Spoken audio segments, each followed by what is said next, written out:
And we are live once again, second stream of 2025. I guess we can do this now.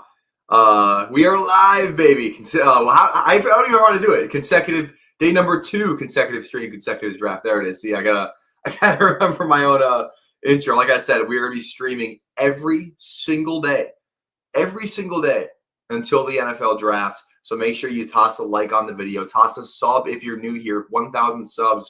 We're doing a Hot Ones Wings challenge. 20 rounds if we get it before the big board closes.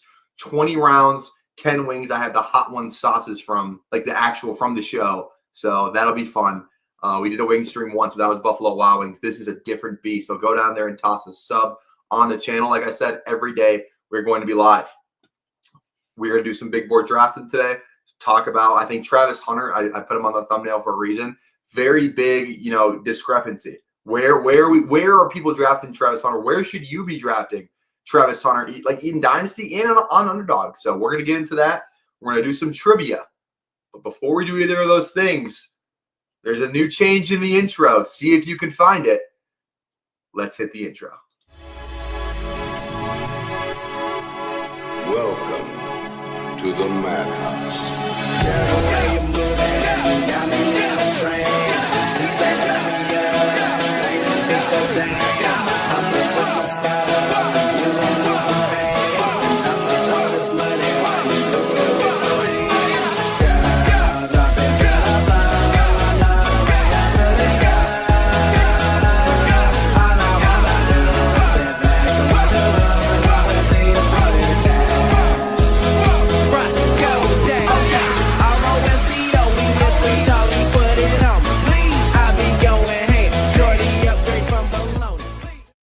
You guys see the change?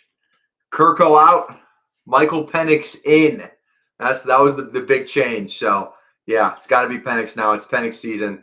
Let's do some trivia today. But who we got in here? Bindles is in here. Who Hames, Aaron, Thad. How we all doing? I think it's Garrett Wilson doing something relevant. It's not. That from it's new from a while ago. Obviously, like the whole intro I changed a while ago. But the one from yesterday at least, and the ones that I was doing for the BRs were it was a Kirk thing. It was him doing the swag surfing. Switched it to Penix pulling out that freaking arrow. So here we go. AZ Cards, Bubble Bath, and Big Boards games. Must be Monday. I like that you're watching me in the bath. That's fun. Love it. All right. Let's dive into some trivia here. C+ rushers name every player, any position, that had more than 400 rushing yards but less than 700 during the 2024 NFL regular season. 2024 rushing yards given for each player. Okay. First one's going to be Algier, I would guess. Yes. I believe this is probably Hurts. Yep. Okay. This one, Rashad White. I don't think he had that many yards. Okay. There we go. This one's probably Charbonnet. Kenneth Walker was hurt a good amount of the year. Okay. So they're both on here. Okay. Kenneth Walker. Boom. Is there another Seahawks player? I was like, Gino might be on here. He's not. Okay. Browns, Jerome Ford. Didn't do anything spectacular. I'd guess Jerome Ford. Okay, there we go. This isn't James Conner. It's probably Kyler. Probably Kyler Murray. Okay, there we go.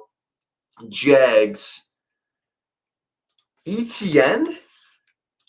It is ETN. Yeah, one of my biggest misses from last year. Hate to see it. Okay, Pats. Gibson. Be my guess. Okay. There we go. Starting off strong here. Josh Allen. It could be Ty Johnson. Like, how many Bills are on here? 2 Bills. I don't know how many yards Josh Allen ran for. He might be one of these. Okay, he's one of them. The other one's either Johnson or Ray Davis. I feel like Ty Johnson probably had more rushing yards. Okay, so it's Ray Davis. Okay. God, I should have gone with Ray Davis. I should have gone with my gut. All right, Broncos.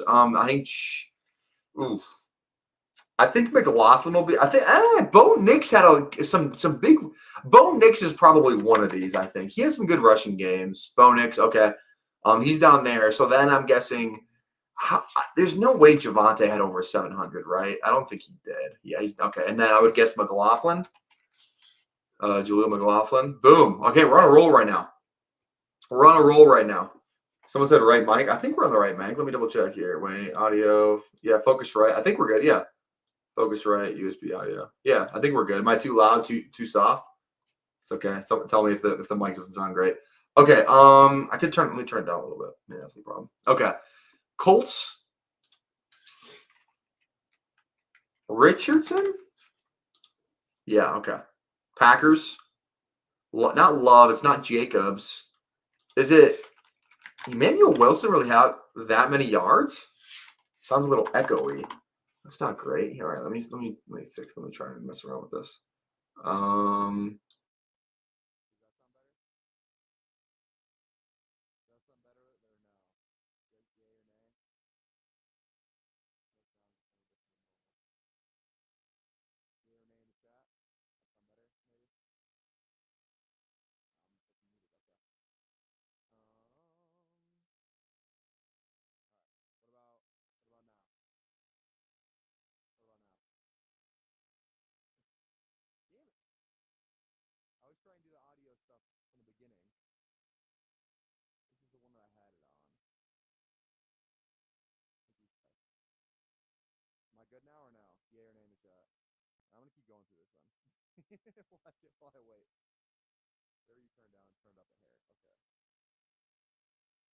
Better, hopefully. It was good yesterday. I didn't change anything from yesterday. Yeah, I'm on the focus right. We're good there. Echo cancellation. All right, let's roll with it. This could be Warren. Boom. Bears. Roshan. Static on top. What is going on here? I can't get over the freaking picture. Let me see here. Here, I'm gonna unplug it and plug it back in. Give me a sec. 1 second.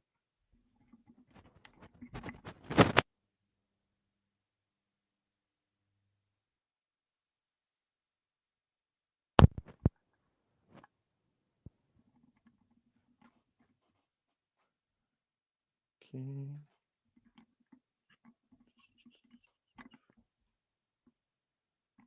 How does that sound? That sound good? Better now? Like I said, I unplugged it, so we'll see. All right, let's keep going through it. This is going to be Roshan. Not Roshan. Shit. Oh, it's Caleb. God damn it. Okay. Perfect. Beautiful. Beautiful. There we go. Okay. Good. All right. We have one guest left. Okay. This is... Did Darnold run for that many?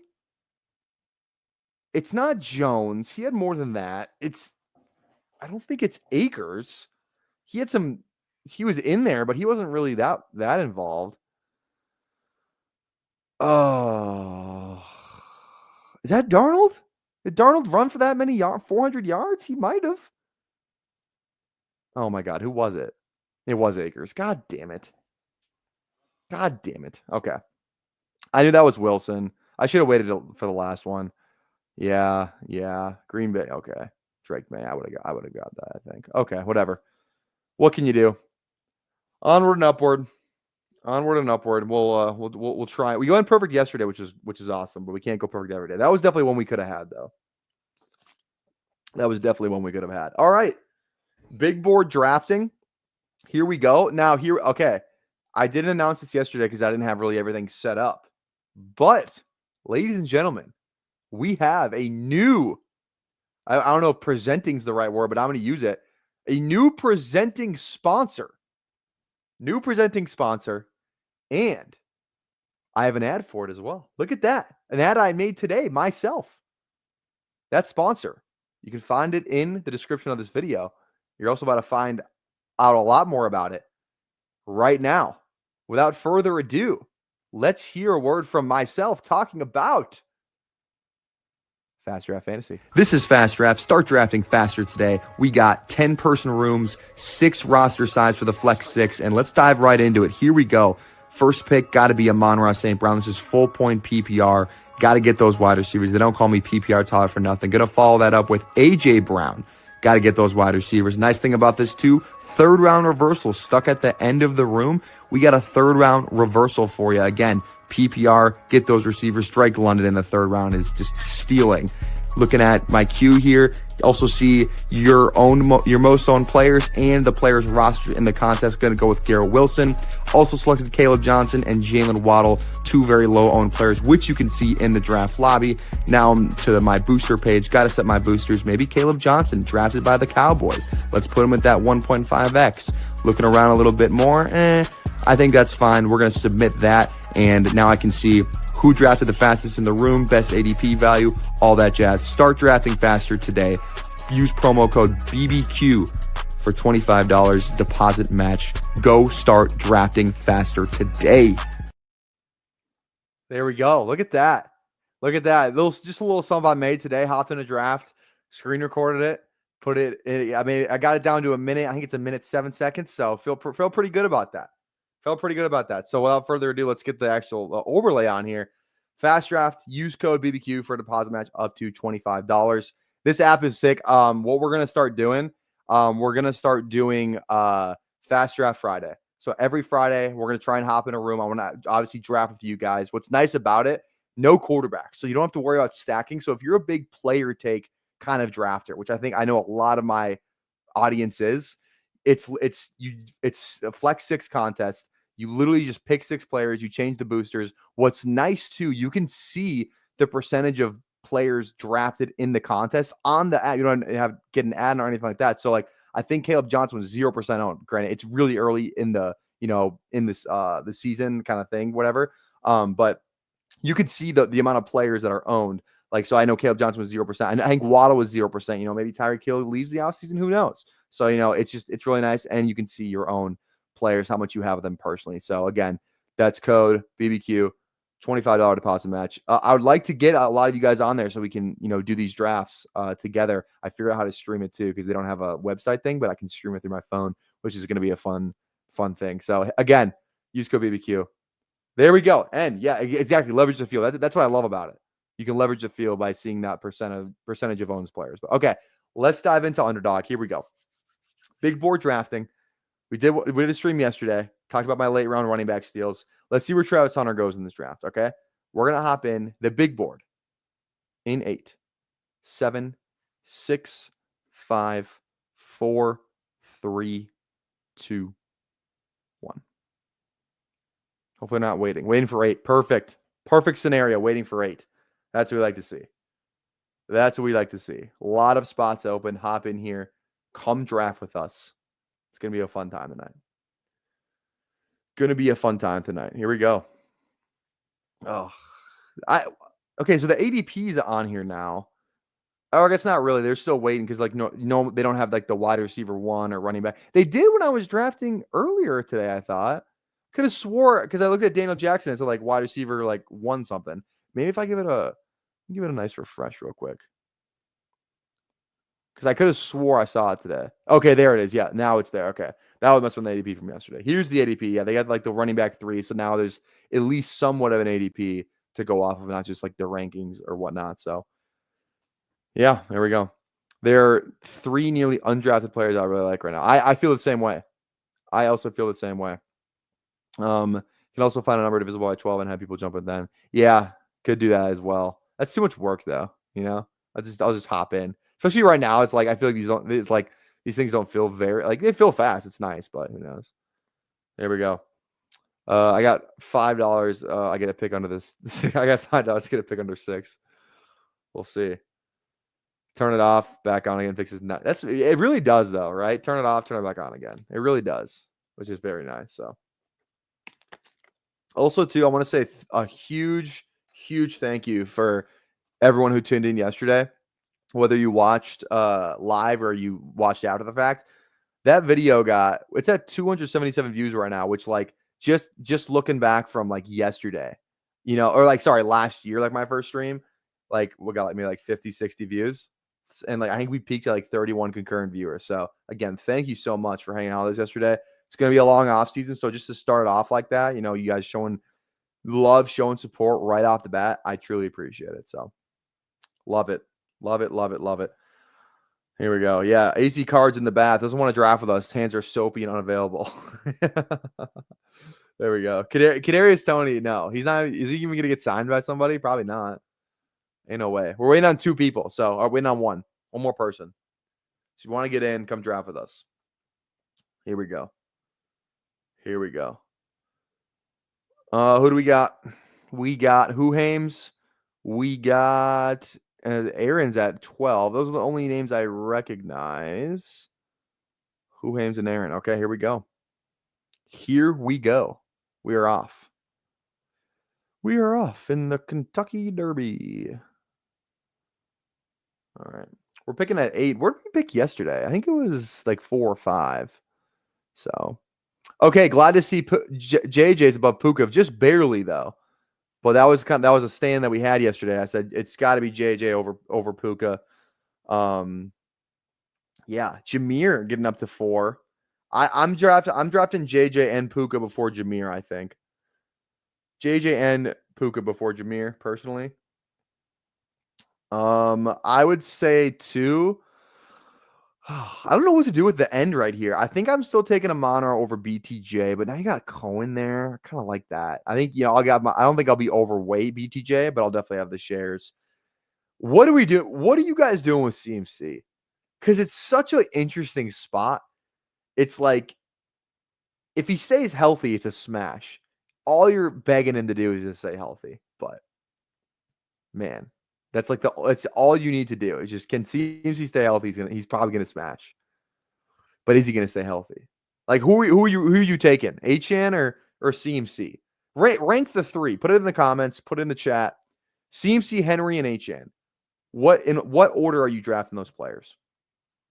Because I feel like for me, I want to say CMC 1 so bad. It's tough because you can make a case for any of them. Achan is like, he's great.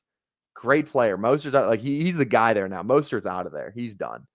Jalen Wright could get some more swing, but they're kind of the same player type, and Achan's just him. So Achan, Henry, CMC. Okay. Achan, Henry, CMC. Okay.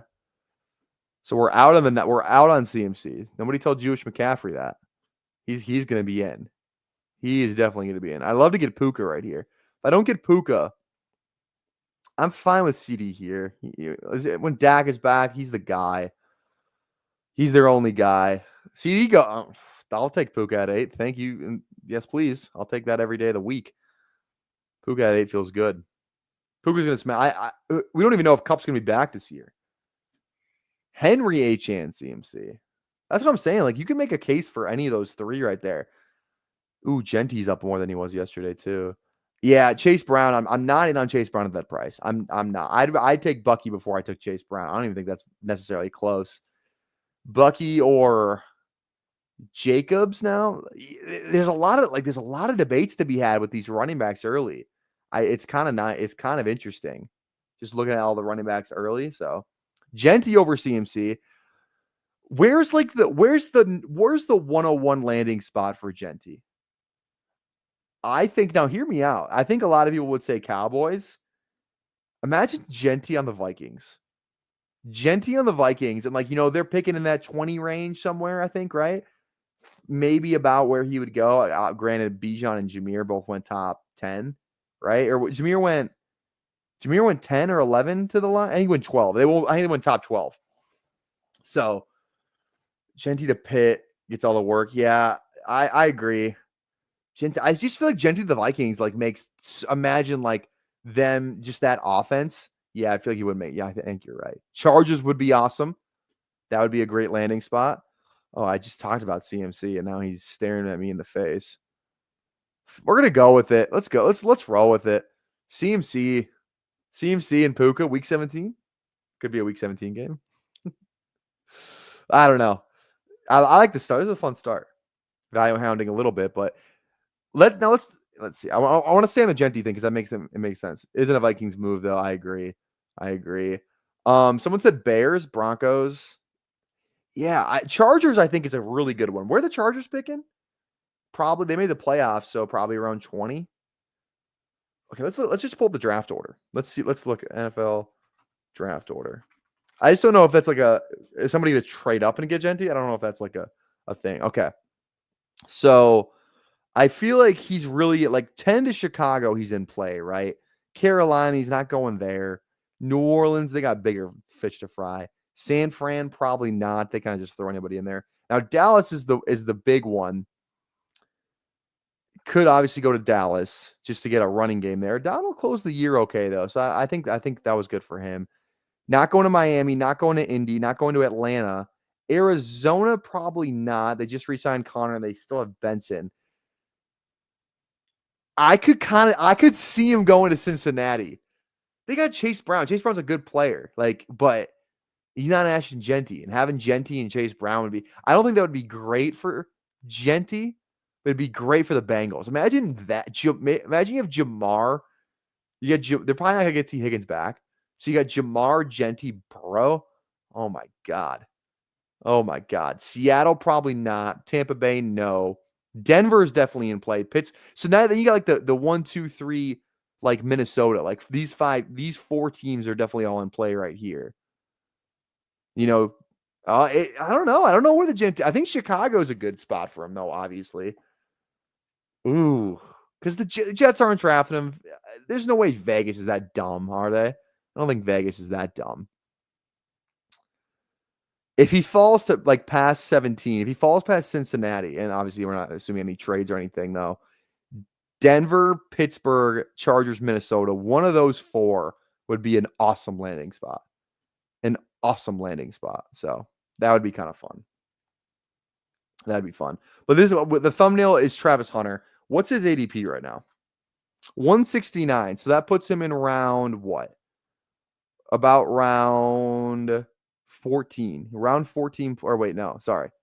Round 14, 15 turn. Okay. It's just where's he going to play? I think he truly wants to play both ways. He wants to play corner. He wants to play receiver. I heard a good comp. I think I was listening to the McShay show, and they were like, he just gets the Jaden Reed snaps. You know, he's not in there all the time. Maybe he plays like, obvious passing downs. He plays the Jaden Reed snaps. I think that's fair enough. Definitely a guy. It's just what do you do with them? What do you do? I think we got to look when we get down there. We look at the players that are going around them. Then I'll kind of come back to a little bit. Okay, these running backs are just staying in here. Garrett Wilson's nice. I don't know if Devontae is back on the Jets, and I don't even know who the quarterback of the Jets is. I think DJ Moore is in a nice wide receiver 16. I guess that's not really buy low. I think I'm fine with whatever running back I might get on the turn here. We're gonna go Garrett Wilson. I just think he's too good of a player. I'm just gonna roll with Garrett Wilson. I think so. Vegas with Pete Carroll. Get ready. He wants to take pressure. That makes sense. I could see that for sure. He won't be there at 169. Yeah, we'll see. Yeah, we'll see where Hunter goes in this draft. Who aims going to take him first? Man, that's what he's saying. All players in 3rd round picks Vikings accumulated. They have a good shot at moving up in the draft. That's fair. Ben, what's going on, baby? Don't forget QB today. I will not forget QB today. Can Hunter play 60% snaps and play a full-time corner? That's the thing. It's like I could kind of see is he going to play full-time corner and then play kind of like that Jaden Reed. That's kind of like what that would be. Or is he going to be like, is he going to just be maybe the inverse of that? Maybe he's more a receiver and comes in and plays slot corner, which, maybe nickel's kind of most teams' base defenses anyway. You kind of just have always a slot corner on the field. I guess it kind of depends what team you're playing. But okay, do we have any guy that stacks? Burrow, Hurts? Not really.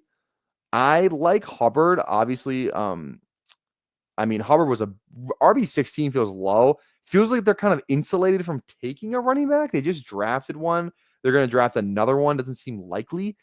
Carolina looking back. Let's go with Hubbard on this one. I like Hubbard a lot this year, I think, especially at RB16, just because it feels like, obviously they could draft a running back, right? But it just feels like they drafted one last year. They probably like Jonathan Brooks. Are they going to draft another one and just be like, all right, we're done with Jonathan Brooks? Granted, he tore his ACL again. It could happen, yeah. But I just feel like, they want receiver. They want a lot of their defense was atrocious last year. And we said this about them last year.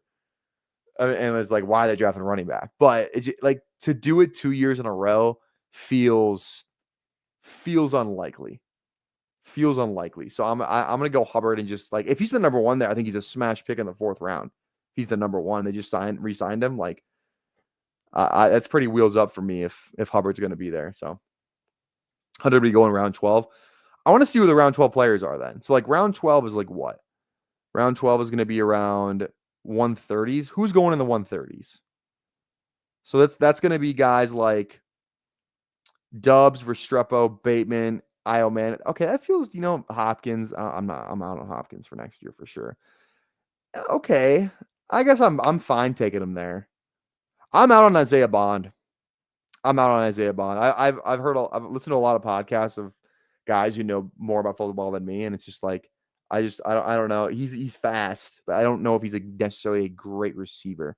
I'm out on him. I'm out on Bond. I'm out. My first big board, I have 5 QB go by round 8. That's another thing too. I want to talk about this real quick too. The tight end situation we got going on this year. Brock Bowers in round 2, middle of round 2. That's a little rich for my blood. Am I going to take him? Yes. Am I going to be overweight on him? Hell no. Trey McBride, same thing. Great players. They're going in round 2 for a reason. I'd much rather take Drake London. I'd much rather take, not Devontae Smith probably. I'd much rather take Genty, I think. Looking at other names. T. Higgins, I guess it depends on where he goes. T. Higgins to the Pats, sign me up. Sign me up for that. Sign me up. Terry McLaurin, I'm probably taking him over Bowers, to be honest. Terry McLaurin is very underrated right now, I think.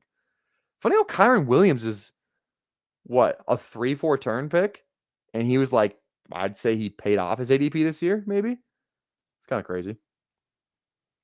Taking 5 QB in a contest that advanced 3 to 12 is hilarious. Yeah, that's crazy. I forgot about it. It is nice that this is 3 out of 12. 3 to 12, 1 of 10, 1 of 10, 558. You make the finals, you're actually getting 750. That's kind of nice. I also didn't realize the little board that's out is a 50 entry max, where last year it was 20. So just more which is good because we actually ran out of pre-draft stuff we could do last year. So that's good. Oh man, I love Amari Hampton, but I need some more receivers. I like Pickens, Addison, Odunze. I feel like I know Pickens is good. Odunze could definitely be better this year. Yeah, I mean 900 yards. He only had 3 touchdowns too. I think Pickens could figure it out, and he missed some games too. Let's go Pickens on this one. I like Pickens a lot. All right. Half of max entry back. Yeah, I like that. That's nice. Almost like Hampton at my pick. Hampton's nice, dude. We're gonna do some I think some film stuff. And I'm not not like all 22 stuff. Watching highlights, just giving my takes, kind of like what we did with Genty. Probably have to mute the music. We'll see. Maybe I won't. I don't even care if I get demonetized, to be honest. So might have to mute the music. Might not. We'll cross the bridge when we get there. But we're gonna start doing that here pretty soon. Maybe from now on, maybe we do a draft and watch a highlight of a player. Watch a video of a player at the end of the day. Maybe we'll start doing that today. Who says we can't start doing that today? Might do 2 drafts today too. Speaking of 2 drafts, let's get a like goal. How many likes are we at right now? We're at 13 likes right now. If we get to, I usually do 30. I usually do 30 likes. Let's do 25. I'll be nice today. If we get to 25 likes, I'll do a second draft. 25 likes for a second draft. So we'll go down there, tap that like button. Go give it a nice tap. Tap-a-roo. Okay. I really don't like Pacheco. I love Caleb Johnson at this price, though. People don't realize how good Caleb Johnson is. I think Caleb Johnson, I would take Caleb Johnson over Hampton, personally. I would definitely take Caleb Johnson over Hampton. So I want to take him here. I don't love any of the receivers here. I'm just going to do it.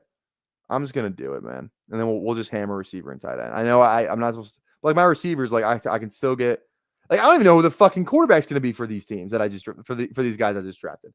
Who's the quarterback for the Rams? If it there was the report from Schefter, McVay was we would like to know from Stafford sooner rather than later if he's playing next year. It's up in the air if he's playing next year, right? Garrett Wilson, is Rodgers back? Is he retiring? If he's not back, who's the quarterback? Same thing with Pickens. Who's the quarterback? Might be hard to stack these guys. We might have to take some shots. Get some discounts maybe, though, We'll see. You don't like Pickens? I think I just like his aura too much. I think I just like his aura a little bit too much. Stafford will be back, right? Oh, you said, bet coming for the second draft, 100%. Here, let me get the StreamYard link. I'll throw it in the Twitter group chat. 100% you're allowed to get in the second draft. Here we go. It's gonna load. What's taking so long? StreamYard.com. There we go. Okay. So I want to get a laptop, start streaming today, but I don't know which one to get. If a laptop will be even good, which y'all think. If you're gonna start streaming, oh damn, good for him. I'd recommend. I streamed it a lot. Like, you can do it. It's obviously not gonna be as nice as a PC, but you can definitely do it. I think the webcam would matter more than the laptop per se, because I used to stream off my laptop. Not these drafts, but like I would do some player profile stuff off my laptop. And there was like a plugin that you can get where you plug a USB into your laptop and then you can plug an internet cord into it. So at least your connection is good. Now the processing in your frames might be bad. But if you get a good webcam, you attach to that too, like then you'll be fine. So I think you can do it. PC's obviously just a lot nicer. So it's just probably the webcam and then the mic. Yeah, exactly what Todd said. The mic matters. Is like those are the things that probably matter a little bit more. So yeah, I mean, I got a dual monitor setup here too. Like I kind of went all out, but you definitely don't need to. All right, just threw it in the chat, Tyler. I threw the StreamYard. I threw the StreamYard link in the BBQ Boys group chat yesterday. I was waiting for someone to pop up on my end and just be like, "Damn." Okay. All right, we're coming up here. See, I feel like, what do you guys do with Pacheco this year? Like, it was kind of like, okay, kind of he had good, obviously a really good year the year before, but now it's like, man, I don't feel great about drafting him this year. Could be a nice buy low spot, I guess. I'm definitely not taking. I need to draft a receiver here. Hawkinson's like one of my favorite tight ends right now. Tight end 6, kind of hurt. Didn't have any touchdowns this year, I believe. Maybe one in the playoffs. I can get one in the playoffs, maybe, but no regular season touchdowns for Hawkinson, I believe. So I feel like he's kind of under the radar. I mean, tight end 6 isn't necessarily under the radar, but I just believe in that offense so much. And it's not like Addison could get suspended. Maybe he gets, a couple more good games. I think Hawkinson's just a staple anyway of that offense. And he's just, going to be another year removed from the ACL. None of the receivers I love here. I think I can get away with someone drafting some of the guys down here. So let's go. Let's roll with Hawkinson. Let's roll with the Hawk.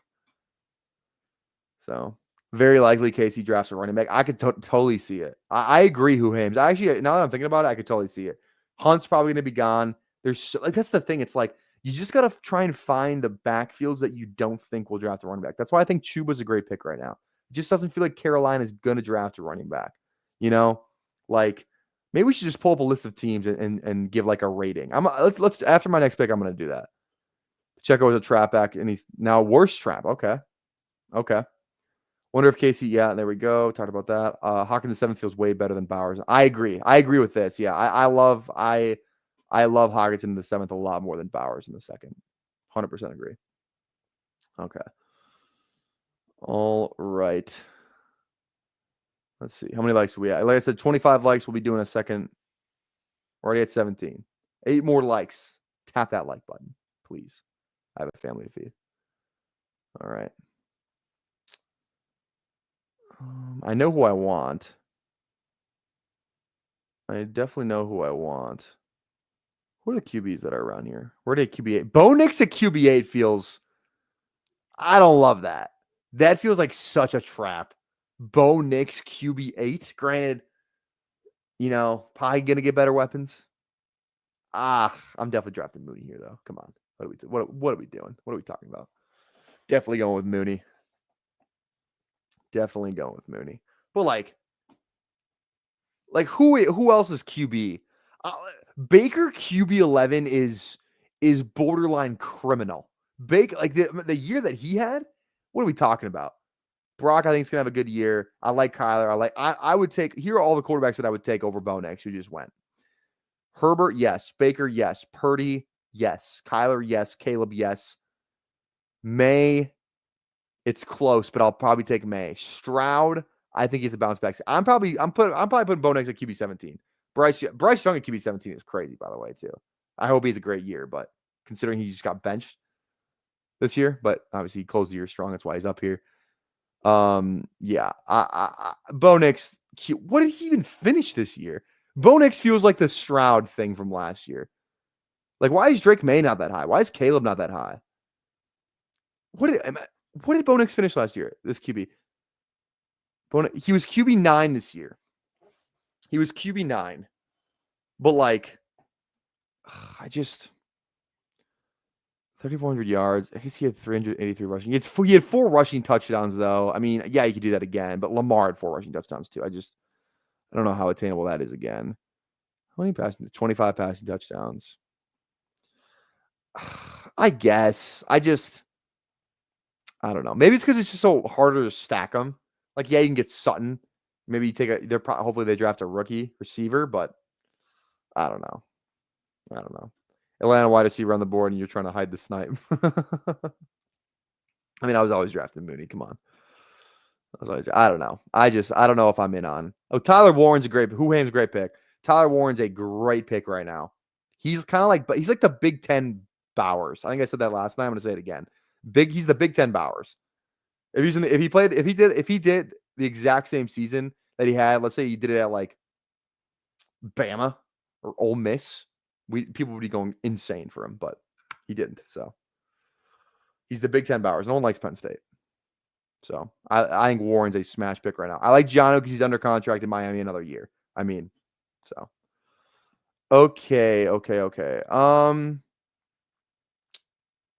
Let's see. Baker, Purdy. I don't mind going Purdy. This drafter got no San Fran, Sandy, no San Fran. I like Trey Harris, Ole Miss guy. Let's go with Trey Harris. I don't feel the need to draft a running back right now, but right. Or Iowa. Yeah. I 100%. Speaking of Iowa, one of the players that I coach, I don't coach, he's not my position. He's like a DN. He's like 15. He's like 6. He's 15. Started on varsity this year. He's a sophomore. He's like 6'4", 2. I think he's like 230, 240 right now. And he just got his first D1 offer like a week ago from Kansas State. Got another one from Iowa. The Iowa State coach was at our lift today. Just got one from Iowa State. Just got one from Colorado State. So kind of crazy. Good, really good for him. So he's a really good kid. So the Iowa thing reminded me of it. So I just had to give him a shout out. All right. Oh, both my quarterbacks go. 3 quarterbacks go. God damn it. Not great. Don't love it. Onward and upward. I think B-Rob in this tier is the guy who I'm picking. Definitely, commies are another spot where a running back could go, though. But Eckler's going to be out. So at the worst, B-Rob's a 50-50 guy. Corum didn't do anything this year. I still like Corum as a pick, but I mean, I do like B-Rob. Cooper Kupp. What are we gonna do with Cooper Kupp? I'm gonna go Drake May. I want to get a fun quarterback. Drake May, I think he's gonna have a really good year. Trey Harris, who knows? Maybe he's a Pat. Hopefully. So go Drake May there. Okay, let's look at this. What teams could draft running backs? That's what we're gonna do. We're gonna go not just first round, obviously. I'm thinking more day 3, so second round, third round. Let's just kind of go through the backfield and just like who could draft a running back that could, really mess up a backfield. That's what we're going to do. That's what this exercise is going to be. So let's go through it. Tennessee feels pretty safe. They have bigger fish to fry. They got Pollard. They got Spears. So I'm going to go 1 through 10. So 1 being they're definitely not drafting a running back. 10 being they're definitely drafting a running back. Okay. I'm going to give Tennessee a 2. Cleveland, 7 or 8 probably. They got nobody there, and Chubb's dead. Giants, 7, 6 or 7. Pats, 6 or 6. Jacksonville, 4. Las Vegas, 10. What are we talking about? Pete Carroll, 10. He drafted Charbonnet. He fucking drafted Charbonnet in the second round there at Kenneth Walker. 10 for Las Vegas. Jets. Probably not. You like to think not, at least that's what they did last year. 2. Carolina. 2 or 3. New Orleans. 5. Chicago. 6, 7. San Fran. They'll probably draft like a guy in the third round. They always do. 5. Dallas, 9. Miami, 4. Indy, I could see them drafting like a second guy, like a Devin Neal. Kansas, someone like that. 5 or 6. Atlanta, 2. Arizona, 3. Cincinnati, 7. Seattle, 3. All right, we're on the clock. We'll continue the rest of the year in a minute. Corum.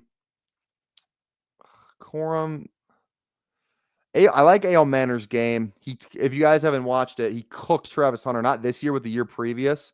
And that was on a torn ACL, like the year removed after the torn ACL. He wasn't playing with a torn ACL, but like that was like a torn ACL season, where you come back, you're not as good. And he cooked Travis Hunter the entire day.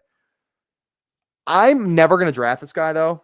It's just such an ugly click. You don't know where he's going.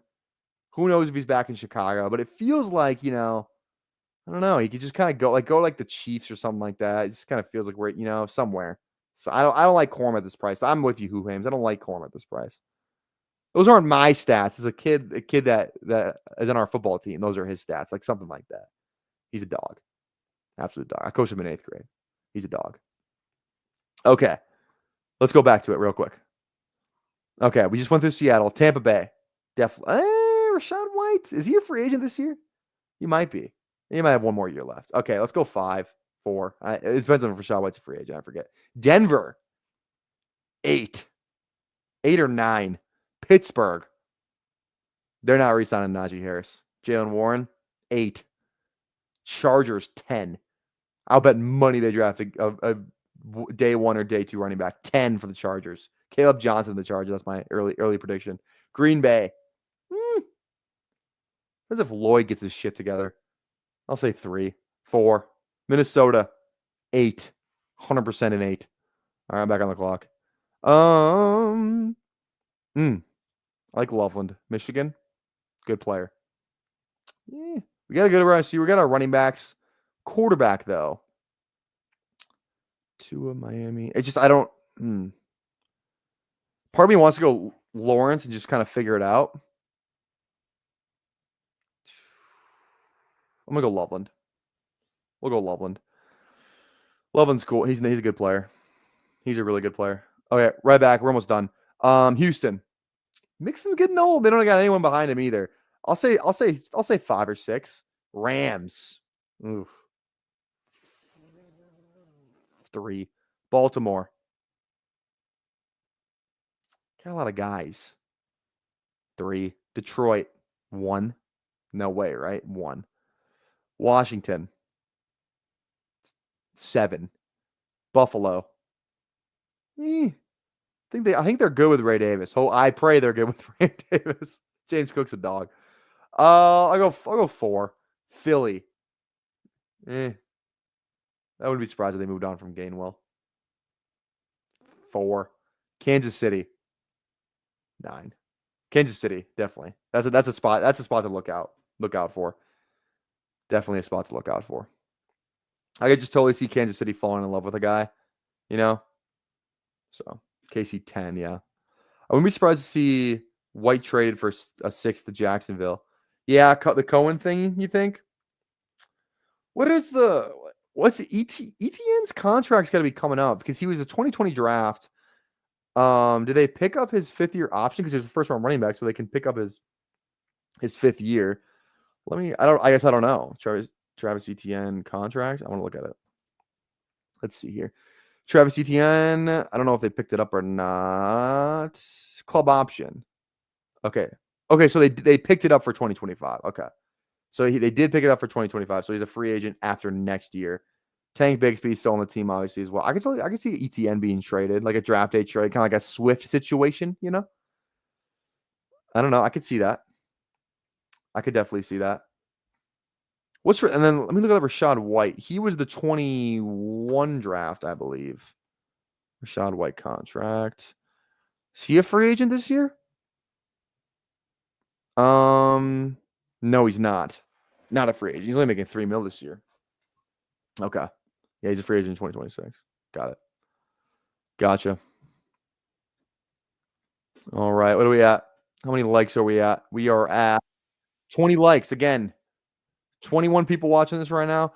If you have not liked the stream, go down and tap a like. 25 likes. We're doing a second draft. So please go down there, tap the like button. Supports the channel. Supports me. I appreciate it. Thank you in advance. I really like Woody Marks out of USC. I'm a big Woody Marks guy. Played 5 years in college. Jalen Royals out of Utah State. Another fun name. Quentin Johnston. I'd rather take a chance. I mean, I'll probably draft a couple shares of them, but let's go Woody Marks. I like Woody Marks a lot. He's a dog. One of the few like big weapons on that team from last year. I like Woody Marks. Devin Neal from Kansas is fun too. Sampson from Tennessee is like, there are so many guys, so many rookie running backs. It's unbelievable. Like one of these guys is like, it feels like the what was that one year that we had that we just like, we got all these guys. Was it the Jameer? I don't think it was the Bijan year. What year am I thinking of? There was a year where it was like, was it the Sharb year? Yeah, Bijan Sharb, Bijan Jameer, Charbonnet. I think it was that. Who else was in that class? That would have been 2022 draft class, right? Or 2023? 2023 draft class. Yeah. 2023 running back draft class. Draft class, RBs. Here we go. Maybe it was. Yeah, it was that year. That was a good year. That was a really good year. Yeah. Jameer, Bijan, Sharb, Achan, Spears, Miller, Roshan, Chase Brown, Tank Bigsby, Sean Tucker. Yeah, this Zach Evans was a huge name kind of early on. Abanikanda was a name that people loved. Dwayne McBride obviously didn't do anything in the league, but that was a name that people liked. That was the year I was thinking of. Evan Hole. Yeah. So that was a big year. Yeah, that Hunt year was crazy. Hunt, Kamara. I think that was Cook's year too, Dalvin, I think. But yeah. This running back draft class is even Daniel Jeremiah is tweeting about it. Like, it's not even just the fantasy folks. Like, it is unbelievable. Okay, I'm at 1462 right now. I gotta start thinking QBs. I think I'm just gonna take my chance in somewhere down here, honestly. Take a chance on Fields or Kirk. Could be just a freaking trap. Just a trap, though. Rodgers, maybe. I don't know. I really don't know. Okay. I'm not doing Darnold. I don't want to do that. I like Jaden Higgins out of Iowa State. Otten. I already got 2 tight ends, though. Let's go Jaden Higgins. Jaden Higgins is a good player. He's a good player. Okay, let me see. What was I going to look up? Let me just look. Okay, 2025. Whoops, not this one. Not this tab. There we go. 2025 RB draft. Running back 22. Here we go.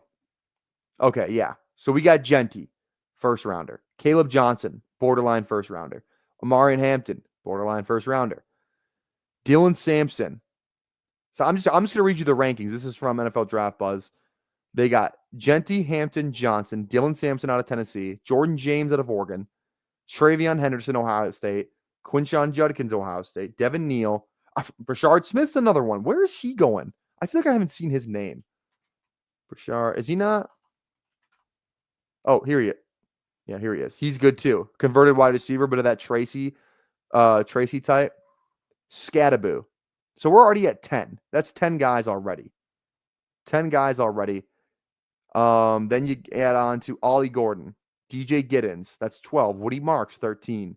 Trevor Etienne. Who else? Raheem Rocket Sit. Like, there are just so many guys. So many guys. And I feel like PFF might be. I feel like Draft Buzz isn't a great. Let me go to PFF. Let's do this. Here we go. PFF might be better. Let's check on the PFF rankings. Fill load. There we go. Okay. Martin Hampton, Scattaboo, Sampson. Okay, that's kind of as expected. Is it going to make me pay for it if I want to see the rest? Caleb Johnson. I want to see the rest. They only give me the top 5? Oh, come on now. What are we doing? Let's go to Walter Football. Walter Football might be better. Genty.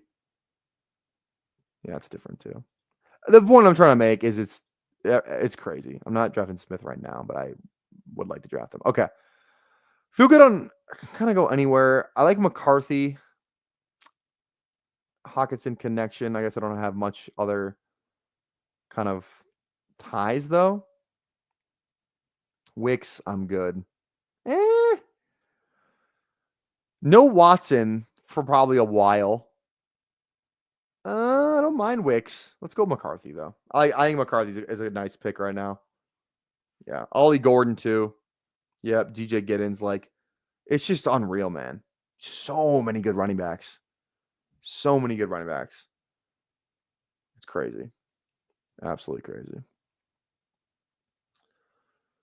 It's kind of like what we didn't have this year. It's like this year was like a bad. I mean, we got Bucky out of it. Who else did we get? So like Bucky Irving, smash. Tyrone Tracy, fine. Who was like the Brooks didn't do anything. Benson didn't do anything. You know, you get a guy like Ray Davis who I love, but it's like it's not nowhere near these other guys. So, but then it's like that last year's class walked, so this year's class could run. It's just unbelievable, man. Unbelievable. I'm excited. I need to get more Giddens. He's a dog. I need to watch his highlights too. Like I said, we might watch. We're gonna watch somebody after the stream today. We're gonna watch somebody. I don't know who it is yet, but we're gonna watch somebody. Okay. I thought that was my team for a minute. I was like, I hope I don't have Amari Cooper. I think that was Aaron's team, so that actually might have been mean. Yeah, sorry. That's on me. That's on me. That's on me. Hand up accountability. That's on me. All right. This is kind of a gross tier. I don't love this tier. Like ew. Ew. Yeah, I don't love it. I don't love it at all. I think Adonai Mitchell's a fun pick right now. I do like him. We're gonna take a shot on one of these running quarterbacks for maybe we'll draft Stafford or Wilson, Pickens, something like that. Yoshivash is interesting. Higgins gone. I don't like Chig. Noah Gray. I don't love it. Wandale. Ertz probably retiring. Ugh, I don't like any of these guys. Just go with Wicks, I guess. I think Wicks is like the guy that appeals to me the most. It just feels like Watson's gonna be out, so it's Reed, Dubs, and Wicks. It's kind of what it feels like. I feel like Wicks can get on the field a little bit more too. Roll with it. Yeah, we were looking at the Prather guy yesterday. He's from where is he from again? Maryland. Tall guy, 6'4". Okay stats. I didn't know who he was until yesterday until I looked up his stats. So seems like a fine pick. I don't know. I don't know much about him. I'm gonna have to watch him. Then I'll establish an opinion. So all right. Let's get the board open here. We got 17, 8, so 4 picks, 17, 18, 19, 20. Yeah, 4 picks left. Ideal build for 20 round drafts. I feel like it's got to be like I usually like to go like 3, 6, 8, 3. I'm math in there, right? 3, 6, 8, 3. 3, 7, 7, 3 is fine.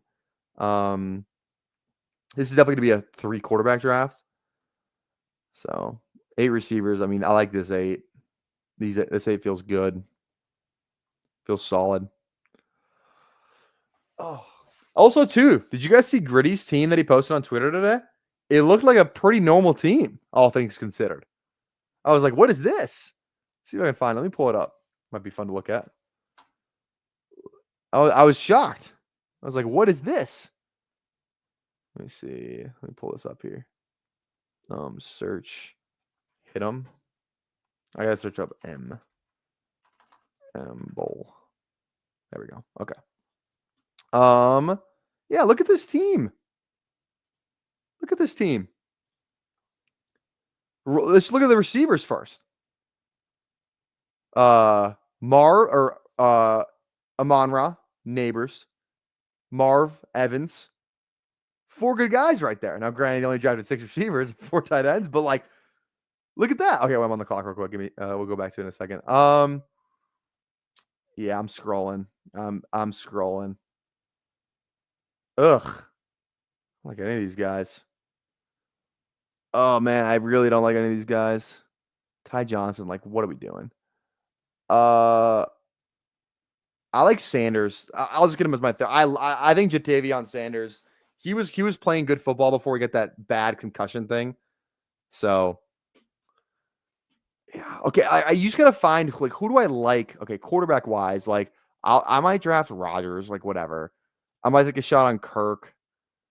I might take a shot on Dart. I think Dart's a fun a QB3. Could definitely seem kind of like Jalen Hurts coming out. You know, like had some hype. People know who he is. He's a good quarterback. Might be like a early second guy, kind of like a Levis type of deal as well. I like Dart a lot. Milroy, if he ever gets in, could break fantasy, like just from the rushing alone. I mean, he's crazy.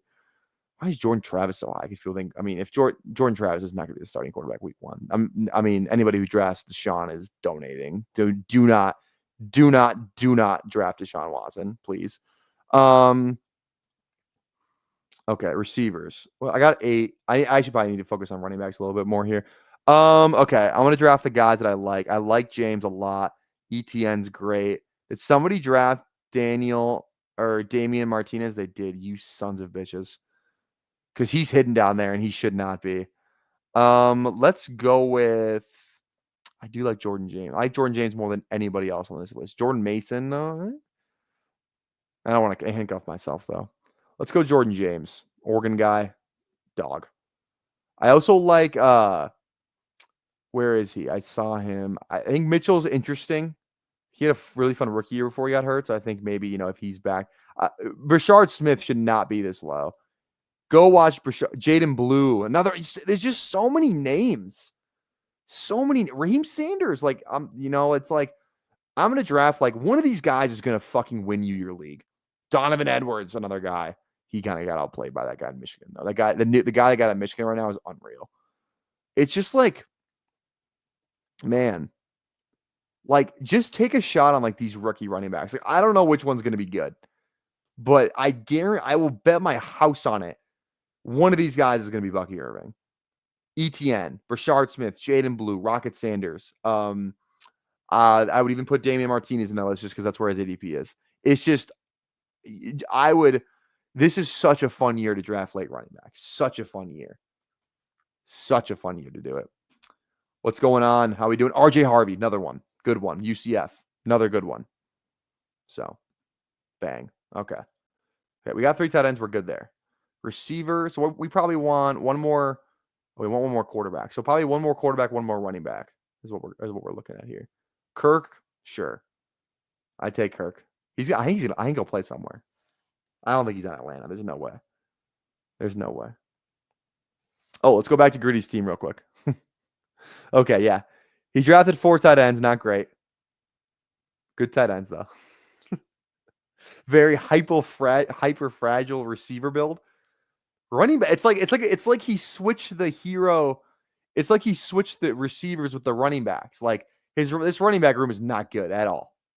Not great whatsoever. It's like he just switched it. You know what I mean? So yeah, you going 0 RB this year. Nice 0 RB build. See? Everyone's locked in. Everyone's locked in. Deontay Johnson. It's just never changed, Gritty. Never change. I love it. Never change. Okay, let's get back to the draft.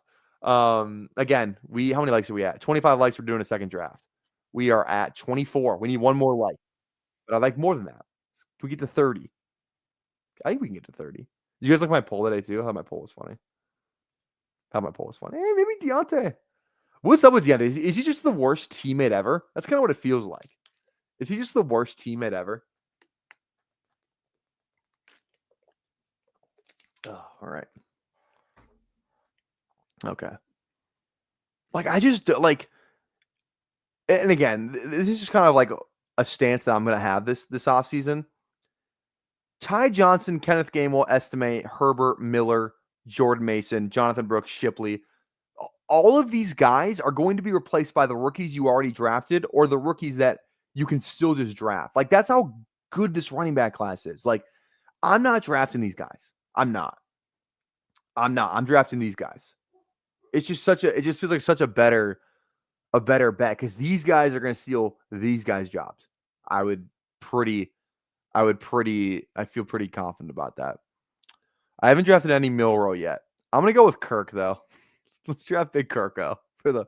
I just took him out of the intro, but let's draft him anyway for the one time because he could definitely be a Pittsburgh Steeler. He could definitely be a Jet. Like, you know what I mean? So we're kind of maybe Stafford does retire. Kirk could definitely be a Ram. So we kind of 3 outs there. That's the only reason. I'm not looking to take Kirk really at all. But if you're gonna take Kirk, you probably want to do it on a team that has like, you know, a lot of like my top guys are quarterback. Like who's gonna be the quarterback there, right? So I think that's really the only reason why I did it is just because of that. And I truly think Kirk's got good football left in him because he was balling at the start of the season. I think he got more unhealthy as the season went along. I think he was kind of just getting by in the beginning. I mean, he threw over 500 yards and 4 touchdowns in prime time. So Deontay's not bouncing back. It's over. It's over. Over. I feel pretty confident in that. All right, one more running back, and we'll Emo Cowboy get in here, and then we'll do a second draft. God, I'll tell you what, it's nice that the big board's back now. When I'm doing cardio on the treadmill, it's like fire up a big board, makes me stay on there for an hour. Awesome. I gotta start doing more little boards though, because I want to max that obviously. But I think it's important to get some, you know, some early early leverage or, you know, ADP scoops. I'm gonna go Rashard Smith. So super fun player to watch. Super fun player. Okay. There we go. That's the team. 3683, Drake, May, McCarthy, Cousins. What a weird QB room. I always don't have any New England players, but it's like they don't have any fucking receivers. So hopefully Higgins or Trey Harris is a New England Patriot. Hopefully. May can get there by himself. Maybe Lovin's a tight end. So we're gonna do another. I'm gonna wait for Emo Cowboy to hop on here, and then we're gonna hop on another. So, but then running backs, a lot of see, this is how I like building my teams. Like, you know, some established guys up here. Let's hit on a guy on here. So I like that a lot. Puka, Garrett, Pickens, Mooney, Harris, Allen, Higgins, Wicks, Hockenson, Loveland, Sanders. This tight end room is fun. Okay, let's welcome on the man, the myth, the legend, Emo Cowboy. How we doing, baby? I put my headphones on. What's good, fam? What's good? Good to see you. How are you? What's that? Is that? I think I've seen that Camara poster before, but or that frame picture. That's kind of sick. Yeah, I gotta get it on the wall eventually. I just gotta get some of this memorabilia that's been sitting on the ground. But for now, we ran out of time today. So what are you gonna do? Are you a big memorabilia guy? Not really. This is gonna sound extremely not common man, but when I go to the hot sauce conventions and I have 500 bones burning a hole in my pocket, I enter the silent bid on stuff that hasn't gotten a bid to get whatever it is that goes to charity plus the commemorative Super Bowl ring that goes with it. And I've done that enough times that I've had a few things, and some things I've given away, some things I've kept. So Gotcha. I don't know. I try to make it fun, but if I do it, it'll get out of control. So I got to like pick and choose. Yeah, you know? 100%. The biggest piece of memorabilia I own is the jersey behind me. Tyus Jones. I don't know if you're familiar. No, basketball not my forte. He's from Minnesota. We grew up like probably 30 minutes away, like from where I live. Played for the Wolves. Was drafted by the Wolves, so it was kind of sick. So I have the video of him signing this jersey. I don't think I've worn it since. See, that's the thing. I would rather have. I've been like trying to get some like Cougs like Jordans because those are sick. Like and then I want some of the like the Love You Blue Cougar like helmets and jerseys and stuff. I like the college stuff a lot. Yeah. But like I said, if I do one, then it's out of control, and I will buy all of it. So I've got to like one at a time when I'm drunk, having fun, you know, shit like that. 100%. Lucas, what's going on, baby? Good to see you. Bindle said Cremo Cowboy. Dude, I got it. So my wife got me this sign for Christmas. Here, let me mirror. Oh, it's Emo Cowboy. There we go. I see it now. Okay, I like it. There you go. See, there you go. But no. So I have to get the. It didn't come with like a dimmer, so like the auto dimmer is still too bright. So I got to get like one of their stupid remotes so I can actually plug it in and it's not just a big blurry blob of light. Gotcha. Well, you want to hop in a draft? Let's do it. Let's rip it, Bubba. Let's rip it. All right, let's do it. We'll give a countdown for anyone that wants to hop in. 8, 7, 6, 5, 4, 3, 2, 1. Hopefully it's not waiting for 3. Okay, so people usually always get in there earlier though, so we'll probably have some people. In Oh, here. I know your crowd is primarily built on early comers. Yeah, they are. We got Sandy, we got Ben, we got Who Hames. This is the only. Don't Blink is a name I recognize, so I think that might be someone from the chat. Throw it in if you're in there. If you're in the draft, throw it in the chat. You're required by law to do so, so you might as well do it. All right. How's your pre-draft stuff been going? Have you done any drafts, or how many have you done? Yeah, I've ripped like a handful of fasts just to like where are people going, who feels like an easy target, who is like an easy fade. Yeah. And then who are these fucking rookies? How locked in are you on like rookie stuff? Not at all, dude. Are you kidding me? No. No, where I'm at in the process is I've seen a few names and it's time to do some homework. It's time to I'll do Spags with Splash Play. I've got his spreadsheets. I need to go pour through. I need to check out his like early fun guys. I got to keep an eye on the Shrine Bowl. There's already a couple guys weighing in that it's like, nah, that weight's going to be a problem. And then who's shining at the Senior Bowl, which one year it gave us Tank Dell, another year it gave us Roman Wilson. So McConkey last year he was like the star receiver. I mean, Ladd was fantastic regardless, but yes. So it's like this is the start of information season as I kind of just build out. We'll talk through. Yeah, easy. Saquon, feels pretty easy. The only thing I worry about, it's like it feels like the running back that's at the top of the thing always like it's like they're going up there because they got the ball so many times, and it's like it kind of feels like sometimes it comes back to haunt them in that second season. Like it feels a little McCaffrey-ish, like you kind of just have to click it because it's like Saquon, he had injury problems there for a little bit, comes back, has I think he played all the games for the Giants in the last season. He obviously played all the games this season, so like he's had a kind of like McCaffrey, where like goes from Carolina to San Fran, plays all those games, plays all the games in the crazy year that he had in 2023. Gets hurt this year, just like not really like hurt, it just feels kind of like a wear and tear type of issue. So I just don't know. Like again, I'm still gonna take him. It's just I'm slightly scared. Where like a guy like Bijan, so young, he hasn't missed a game. The one game he missed, I think, was like that Tampa Bay thing his rookie year. Remember, like was it like the migraine or something like that? Yeah, you just described Saquon Barkley's career. Yeah, before his ACL, like year 3. Yeah. When he was going like 101, and then everybody said, he's dust, and he went in the 3rd round, and I took him, and then he like fucked up his ankle coming off of that, and then he's been healthy. You've just described random injuries. They happen whenever. But it feels McCaffrey-ish a little bit. It feels McCaffrey, like feels like it could be McCaffrey-ish. I know this is no fun to hear, but this is just our poor monkey brains trying to pattern match where there's not a pattern to see if we can unlock something. People forget like the McCaffrey thing was like it was arthritis and like in his Achilles, and then it turned into like an Achilles strain. That's just a ligament thing. And also CMC is older than Saquon, but it's not just like an age thing. Like J.K. Dobbins and Cam Akers are having, and Jonathan Foreman have had complications of the Achilles much younger. It's just gotcha. Being an NFL player sucks. Like you're in a car crash every play. Newsflash: you don't always escape without an injury. Yeah. Well, okay. Everyone knows Saquon too. Like that's not gonna be a big debate. I want to know like what are your biggest like just takeaways from the early ADP? I think we talked about McConkey in my chat last night. I hate the 1-2 turn price. I don't know if it's still in there. But like, what are like your huge takeaways? Like I say, first round, second round. Like, what's the read?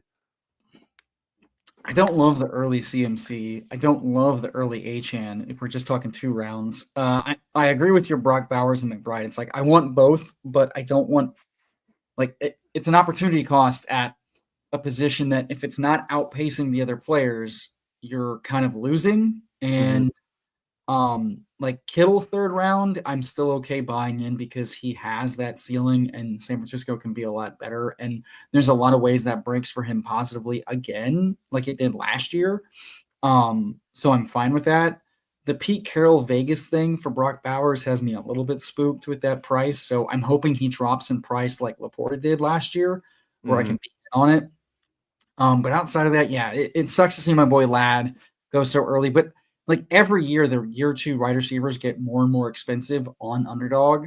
I felt the same way when I had like 40% Amon Ra his second year, and then going into his third year, I was like, it was like 1-2 turn. I'm like, do I do it? And he went all the way up to like pick 7. So, I don't really have a problem with anybody. Gibbs feels a little expensive right now based on the like final ending. It's like, Hamilton Montgomery, Ben Johnson's gone. Like I'm not gonna not think about that. But I don't know. Outside of that, it's like, Chase Brown's probably in a void. They likely add a running back. Bucky seems fun, but like the price sucks. And then Drake London, I don't know. Want to get Drake London there. All right, who are you thinking? We could just do the tight end thing. We kind of talked about it.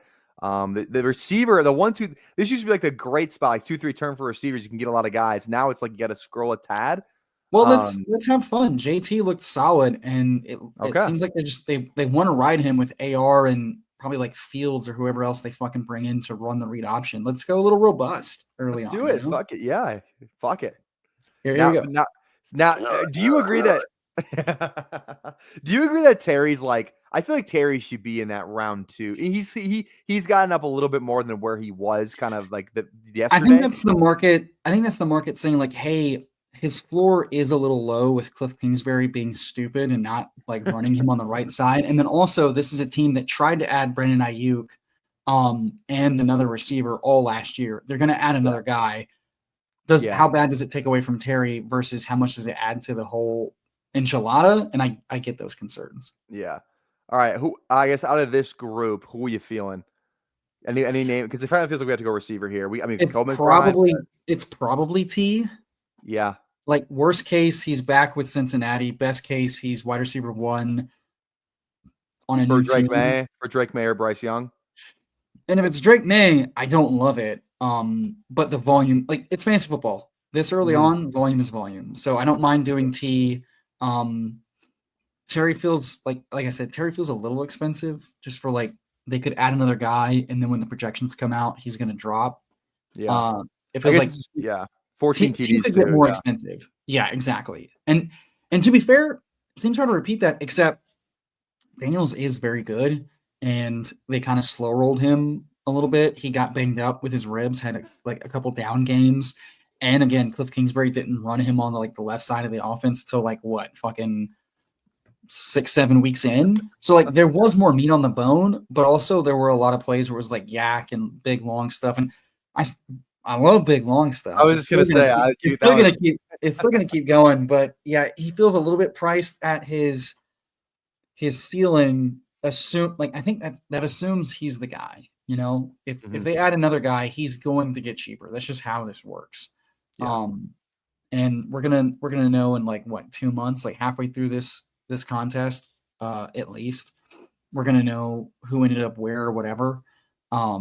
So I like Terry a lot, but I think Terry probably settles 4th, 5th round again. And then at that point, I don't want to pay a premium. I think JSN makes sense. T makes sense. I don't know what to do with JSN though. Frankly. Yeah, the third round, it's like I talked about this yesterday, where it's like, God, I drafted so much Bowers last year and it paid off. I drafted so much JSN last year and it paid off. And I still have an attachment to those guys. I don't have the same attachment to them as in round 2 and round 3. When it's now it's like, what is this? And who's the Seattle OC? They just signed someone. It was Kubiak. So that's good. I think Kubiak's a good OC. Just kind of, I guess we never really got to see what he could kind of do for the whole Saints thing, all the injuries. But we kind of, I like that first 2 week thing was a fluke. Everyone knew it was a fluke when it was happening. But I think Kubiak's an OC. Here's where I'm at. I was kind of a Jason hater, and then he had a really good season. And he did a lot of good things. He still had a couple games where he just disappeared though. Yeah, early in the season, yeah. Yeah. Well, no, even there were a couple games where it was a running meme that they wouldn't get him involved until the second half. And it's how do you avoid a good player multiple games in a row for the entire first half? How much of that was Ryan Grubb? How much of that was just he's a volume merchant. I don't know, right? It's hard to Yeah. parse. And the coach speak was, we need to get Metcalf more involved going into next year, who was a little injured. I think Lockett's gone. But just like last year when JSN was priced really high early on, because like Lockett's going to be gone, right? Like, do they not add to that team? Like, do they truly roll with not a viable third receiver? Like, I don't think so. So I don't know. Yeah, I probably should take him, but I have a hard time taking over guys like DJ Moore, who's getting Ben Johnson. But I think I definitely probably take him over Garrett Wilson and Zay Flowers, I guess. Probably. Yeah. So it's weird. It's tough. It doesn't feel good. And I don't know if it's going to feel good eventually, or if I just got to get over it. It feels like the running backs are so much stronger in the second and third round than the receivers for the most part. And it's just, I don't know what to do with it. You know, this is what's fun. It's like, it's a whole new landscape, and we're projecting a lot. Yeah. I think what was another fun thing too, like obviously the rookies are the crazies. You got all these running backs that I was going off about last draft, but like trying to predict some of the free agent stuff is really like one of the huge stands I had last year was Jonnu. Like as soon as Jonnu, like I think I saw he like took a visit with Miami. I was like, I'm in. It was a great fit.com. Yeah. Perfect fit. Just exactly what they wanted to do. It's perfect fit in that McDaniel offense. So it's like you just gotta find that free agent where it's like the whole world doesn't really know he's a free agent until he signs. You just gotta find that one guy. I love chat. Someone's like, JSN's breaking out, and then Thad's like, Flowers over Flowers? That's crazy. I'm like, is it crazy though? Like from a volume standpoint, I think JSN has a higher volume. Flowers was so up and down. Like Flowers had like a 3 or 4 game stretch where I was like, this is what I'm talking about. And then the rest was like, shit, the offense doesn't really need him. So I don't know. It's weird. As long as Henry's there, it's kind of weird. What do we like? I mean, we got the I think Smith seems easy. What did he? Okay, yeah, I guess he had a better season than I thought he'd be. I mean, we're building a Philly. Yeah. I don't mind team stacks with top 5 offenses. Call me crazy in best ball. I agree. Especially when we started running back. Other list, the DK Rosh. Okay, I don't know what to do with Rice right now. I'm asking because it wasn't an ACL. It's an LCL. I don't know what that means though. I'm not a doctor. I have no clue. Now I think that was like more the lateral stuff. All it counts are the injuries, not the problem. It's the potential suspension that's the problem. Yeah. Because he's gonna fall if he gets suspended. What do you think? Right? Well, they all expected him to get suspended this year, not last year. I'm talking 2025. What about Rome with Ben Johnson? I like Rome. Let's do Rome. Let's do it. Yeah. Rome. Here's my thing. If I can take a healthy player who's definitely not going to serve a suspension, who also looked pretty good, who's getting a major upgrade from Shane Waldron. Guess who just had a major upgrade last year, losing Shane Waldron? JSN. Can I have cheaper JSN that also gets Ben Johnson, a definite fucking superstar? Isn't this exactly where JSN went last? Like the 4 or 5 turn, or was it 5-6 turn? It was this side of the board. I think he started 5-6. Yeah. Yeah, but like it's like. What are we gonna go? Like, is it crazy to say Rome outscores DJ Moore this year? I don't think that's insane. DJ Moore goes around 3. Like, I don't think that's nuts. I agreed. Also, it sucks that we saw Kittle go right in front of us. That'd been nice. Yeah. All right. Nice little fun start here. Yeah, healthy Rice seems good. Is he healthy? Like, I don't know the health part of it. Like, is he gonna be healthy or no? Yeah, like I said, when I checked. It seemed like,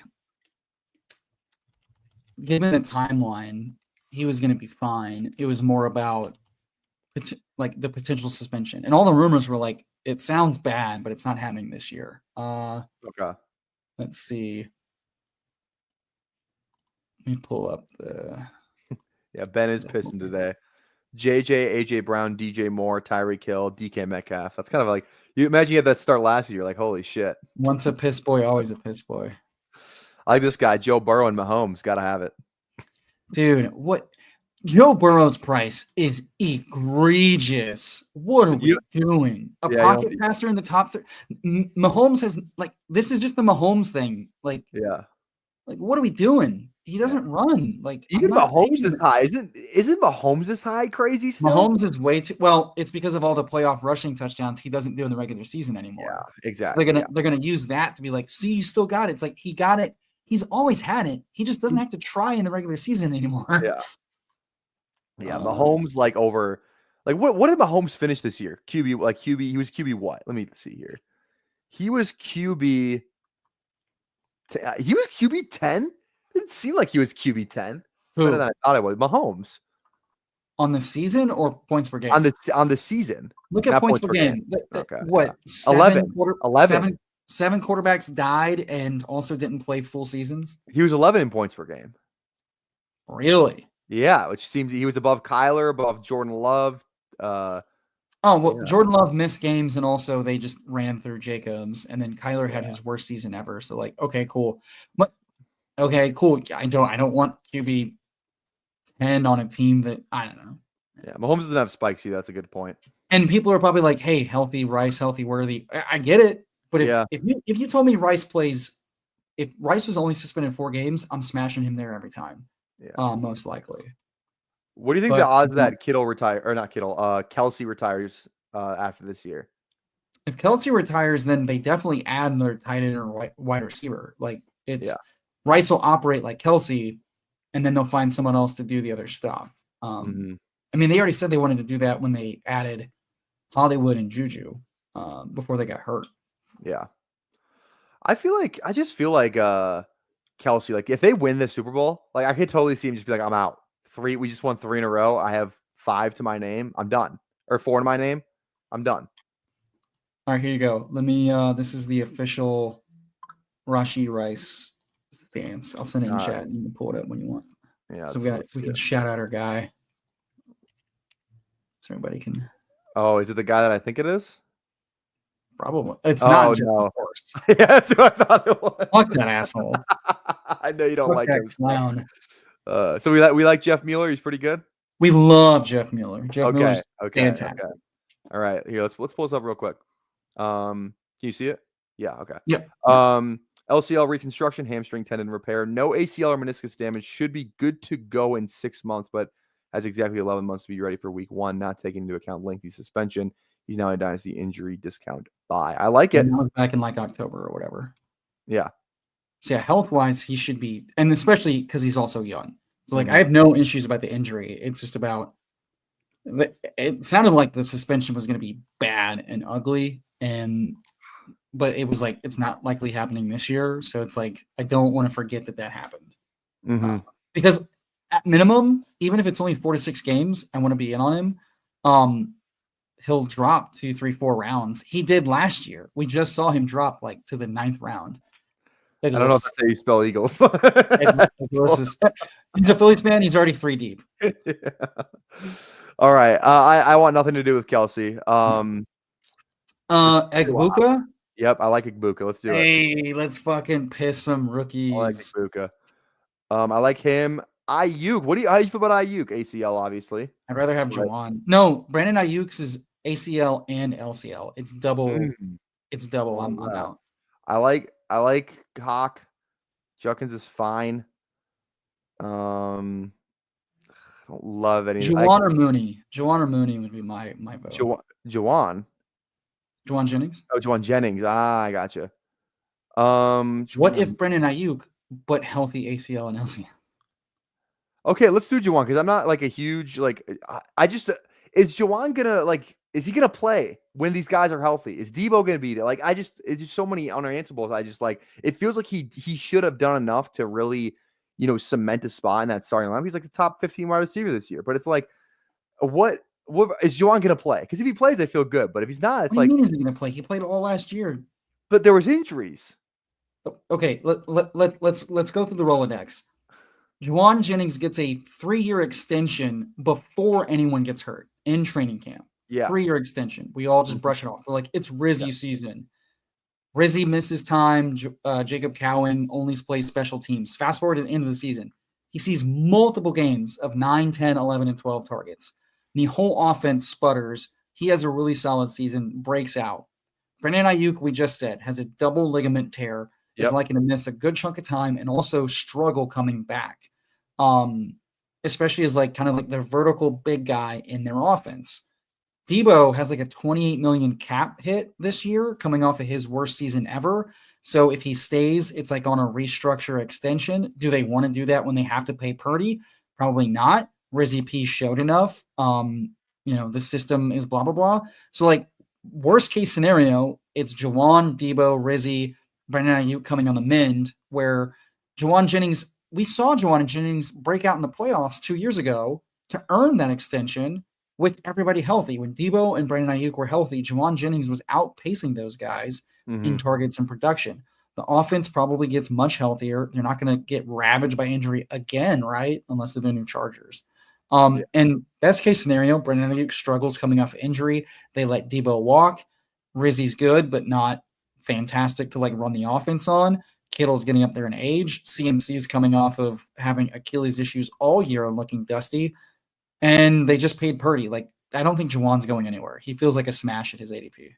That's fair. I'm looking at the targets thing now. I guess I just didn't really realize it because he just didn't have like shitload of targets. He didn't have any touchdowns the last 4 weeks, and the yardage wasn't really anything too crazy too. But if we're just looking at targets, which is the better stat to look at, from week 10 on after the bye, 11, 11, 7, 5, 8, 9, 6, 10, 10. That's how he closed the season. So, I'm okay. I'm with it. You can. To Aaron's point, I don't need a team to make the playoffs for a 7th round pick to smash on targets. The Atlanta pieces like Mooney were totally fine, despite that team being kind of dog shit and missing the playoffs. No offense. Sorry to rub that in. I think I do like I think you said something about it on Twitter too, but like if I'm not saying Penix is going to play like he did against the Panthers every week, but I feel at least good enough where I'm like, I'm not worried about London. I'm not worried about Mooney. No, yeah. And that second half of it felt really fucking like stupid and fluky. And then like the second half, I was like, okay, those are some big boy throws. It's against a dog shit team. Yeah, so my problem is everybody's going to point to that game and be like, see? And I'm like, that's the problem. Yeah, Kirk Cousins also went off against Carolina. So I'm just saying, but no, he looked. No, he went off against Tampa Bay. Tampa Bay was the Kirk Cousins games. He didn't go off against Carolina. I mean, dude, everybody went off against Tampa Bay and Carolina. Yeah.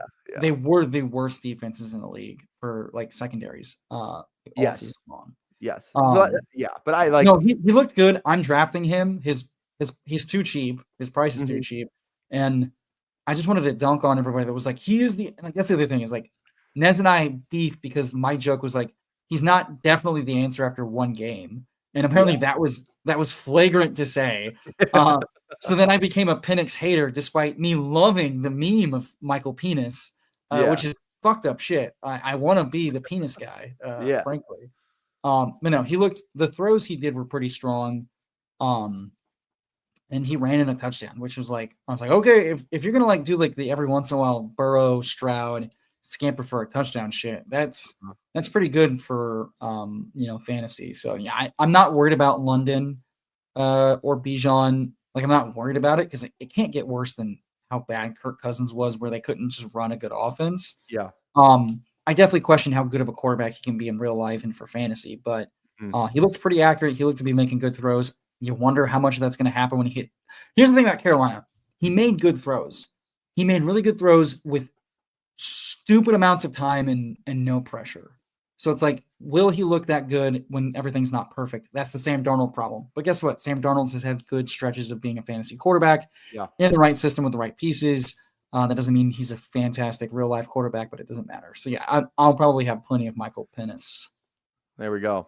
And yeah, just to add on to that real quick, it's like, yeah, he went off against Carolina, but like he did the other games is kind of what gives me more confidence, right? Obviously, the Giants game, he didn't do anything because they were up. They had 2 defensive touchdowns in that game. So, like, that wasn't really like he didn't do anything to mess up the game, right? Then he goes at Washington, his second start to get in the playoffs. He played well enough to win that game. Like, he forces OT. They don't even get the ball back. They lose, right? And then his last start's Carolina. So, it's just like we saw 3 good games from him.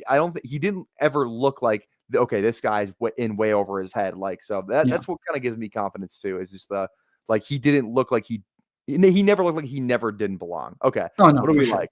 I like Njoku. I think he's a fun I was going to say, this feels like a nice tight end and quarterback pocket. Spags loves Trey Harris. I like Trey I Harris. feel I'll miss. All right, well, there you go. I think a tight end and a receiver makes sense here. Let's go Trey Harris and then draft a tight end because I'm pretty sure this guy's already got a tight end. So let's go Trey Harris. Let's do it. Do you have a lean over Njoku or Jonnu? I like them both. Jonnu's back in Miami. He's still on a deal there. So, I mean, that feels great. But I think Njoku is the better player, but every year that doesn't matter if the quarterback is a mess. Who's going to be the quarterback in Cleveland? And we know it's not going to be Deshaun. And it's like Njoku's been really good with every quarterback that's not Deshaun, which is like good to see. But it's like, who's the quarterback? Is it Kirk? Is it Darnold? Like, Jonnu's still under contract. I think you got to go Njoku for the talent. Yeah, I'm in on that. I think it's a good range for Njoku. I read a mock that had Tyler Warren going to Miami to like give them like dual tight end bunch jumbos for Tua, and I'm like, I hope they don't do that. That would fuck up both of those guys. But that's kind of what happened with like Bowers and Michael Mayer, right? Like, but different players, different stuff. But there's no competition for like. Here's the thing, Njoku, like they're likely to add a receiver or something, but they can't afford to do too much because they need quarterback, they need receiver, they need running back, they need defense. Like they have needs everywhere in a awful cap contract situation. So Njoku's like the only cornerstone that's definitely there and being fed. And the head coach likes to run his offense to the tight ends. So I think Njoku's a clear buy with the quarterback question mark. Yeah. And I think Cousins is likely the target if I had to guess. Yeah, I think Cousins in Cleveland would be fine. I wouldn't mind. Which doesn't feel bad because like Njoku's whole thing is like you can just like pepper him with short targets and let him do yak stuff. Yep. It's not perfect, but like he got there with PJ Walker and Flacco in the same way, you know. And by the way, crazy take, but I think Kirk Cousins removed a year removed from an Achilles to his throwing foot is going to make him look less shitty than he looked from like physically limitation. Because by the time he got ramped up to be able to like not be impacted by it, he was also like what a 36, 37-year-old halfway through the season. Like I think a fully healthy offseason to rehab, he might not look as dog shit as he looked by like week 5. I agree. I think Kirk's got better football ahead of him still. Not his best football, but better than what we saw last year for sure. I'm 100% in on that boat too. I just want to see where he goes. Yeah, I mean, I think he feels very live for like Cleveland, Vegas, or like the Giants. They literally can't afford to do that. Or like the Jets, Yeah. People are trying to say like, oh, but Terry Fontenot said that they're fine with Cousins as the backup. They're just trying to do the trade leverage game. Well, they're not. No, guess what? Of course they are. There are worse options to have as quarterback. You're going to pay $40 million to be the backup? I think there's no way. Or $30 million, whatever. You have a rookie quarterback in front of you. It really doesn't matter. Yeah, I think if they can get a 6 for Kirk. No. Obviously, you can get a pick. I think they would take it for like a third or whatever. But this is the same. This coach and GM said they wanted. They took Penix because they were counting on Kirk for 2 years, and they wanted to make sure they had a good option behind him. They said, we do not want to get caught with our pants down with no quarterback. So, like, I believe him that he's okay sticking with Cousins. I also believe if they said, hey, here's a 2nd or 3rd round pick conditional, they would take it and then draft or bring in another guy a la, Winston or whatever. Mm-hmm. But, like, you can also hold on to Kirk. Like, quarterbacks are gold. You just hold on to them. Somebody loses their quarterback week 3, 4, or 5. And then they come and it's the Sam Bradford thing. Sam Bradford was fucking a garbage pail that they got a 1st round pick for because the Vikings just needed a guy. And that was your Teddy went down, right? That was your Teddy went down. Yeah, exactly. Yeah. How about Teddy getting the playoff game? That made no fucking sense to me. He just coached the high school championship. And he's like, literally not played all season. Like, yeah. And at least in Flacco's case, he was like in semi-football shape. Yeah. But like Bridgewater hasn't played in like years and also was a coach. That was so fucking weird to me. Yeah. I was like, what was the point of Hendon Hooker in the 2nd or 3rd round with no ACL if you're signing Bridgewater to be the backup? What? Yeah. Like you would like good on you admitting it was a fucking disaster. You knew you were a playoff team 8 weeks ago. Do something different.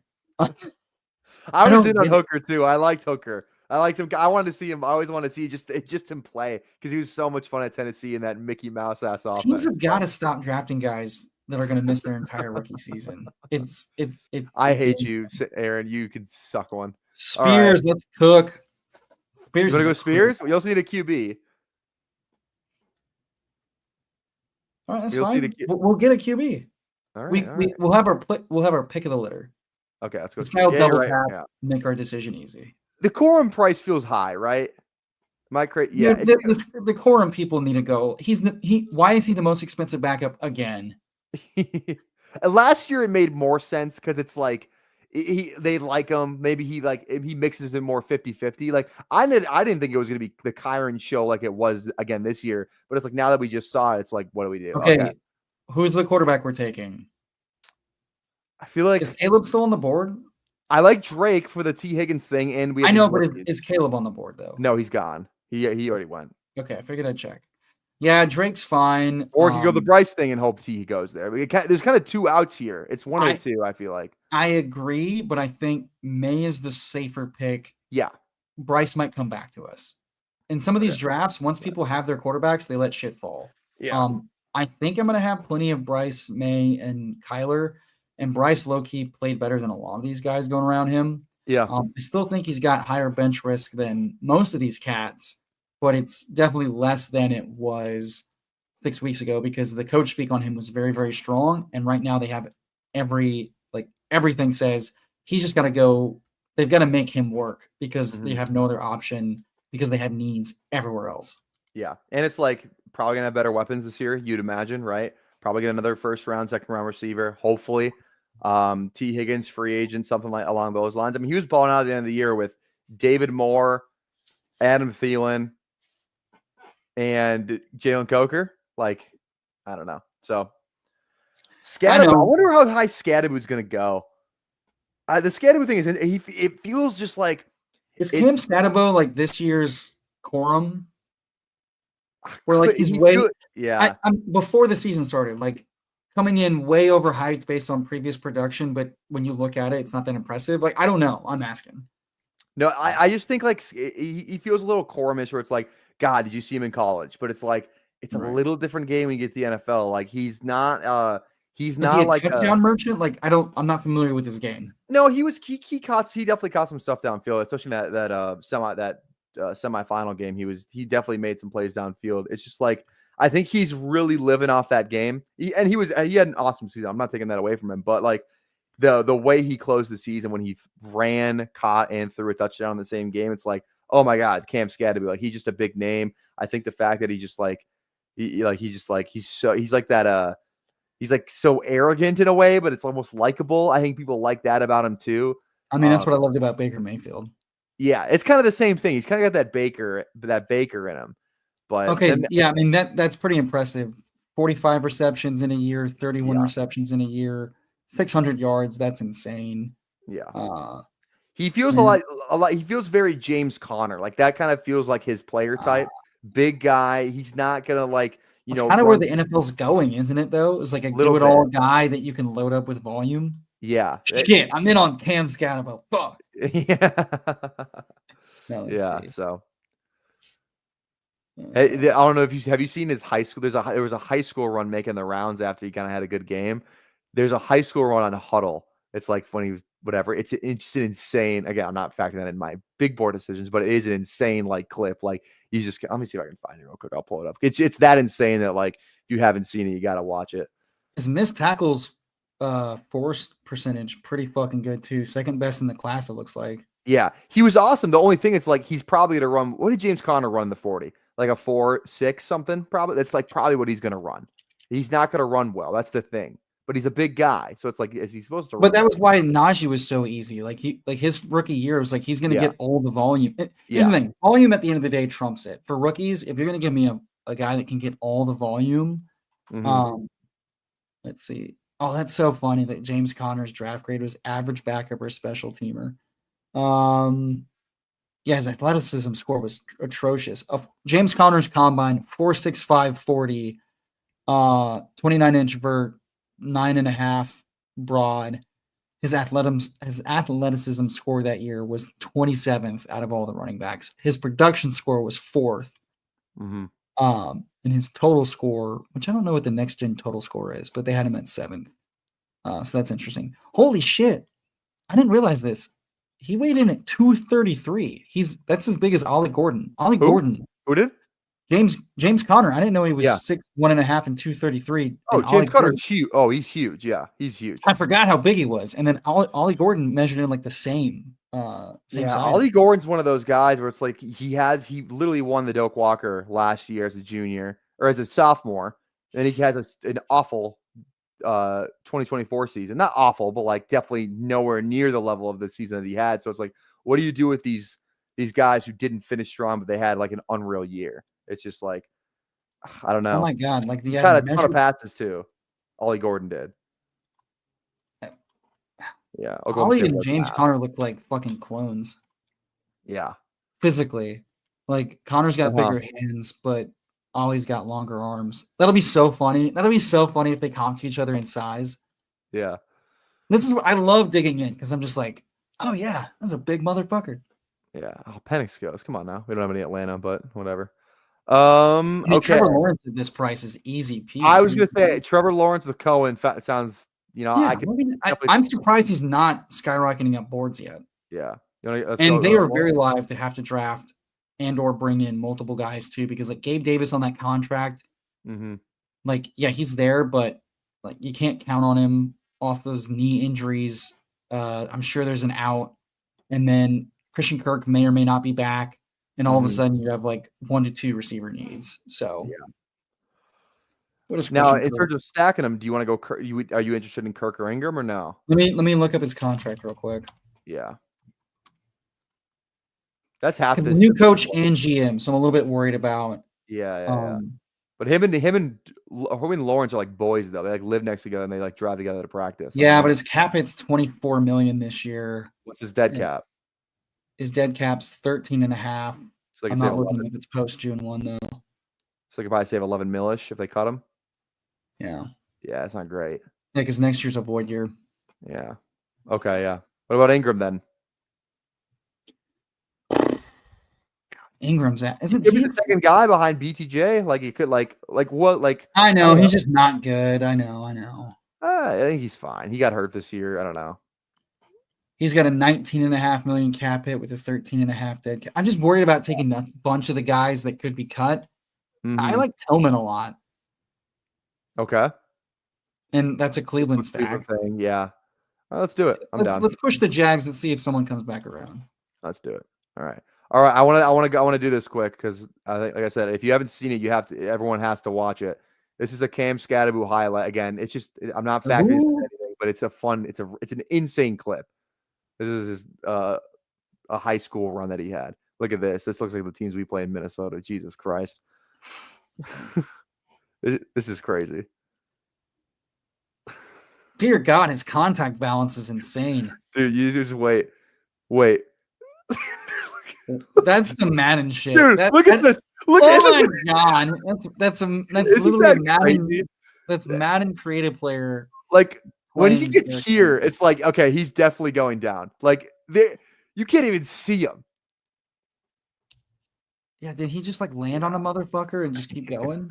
Yeah, crazy. So Bengals is saying he expects him to run faster than Connor. So like that makes if Scadaboo's big and can fucking run that much and can catch that much, I'm gonna have a shitload. Are you kidding me? Yeah. It's gonna be so it's like there's just so many rookie running backs where it's like we're not gonna get the order right. Where it's like, like right now you're looking at like who do we got? Obviously Genty up top, and then you got Hampton. So there's 2. Caleb Johnson 3, Henderson 4, Judkins 5. You got who else? Scadaboo, that's 6.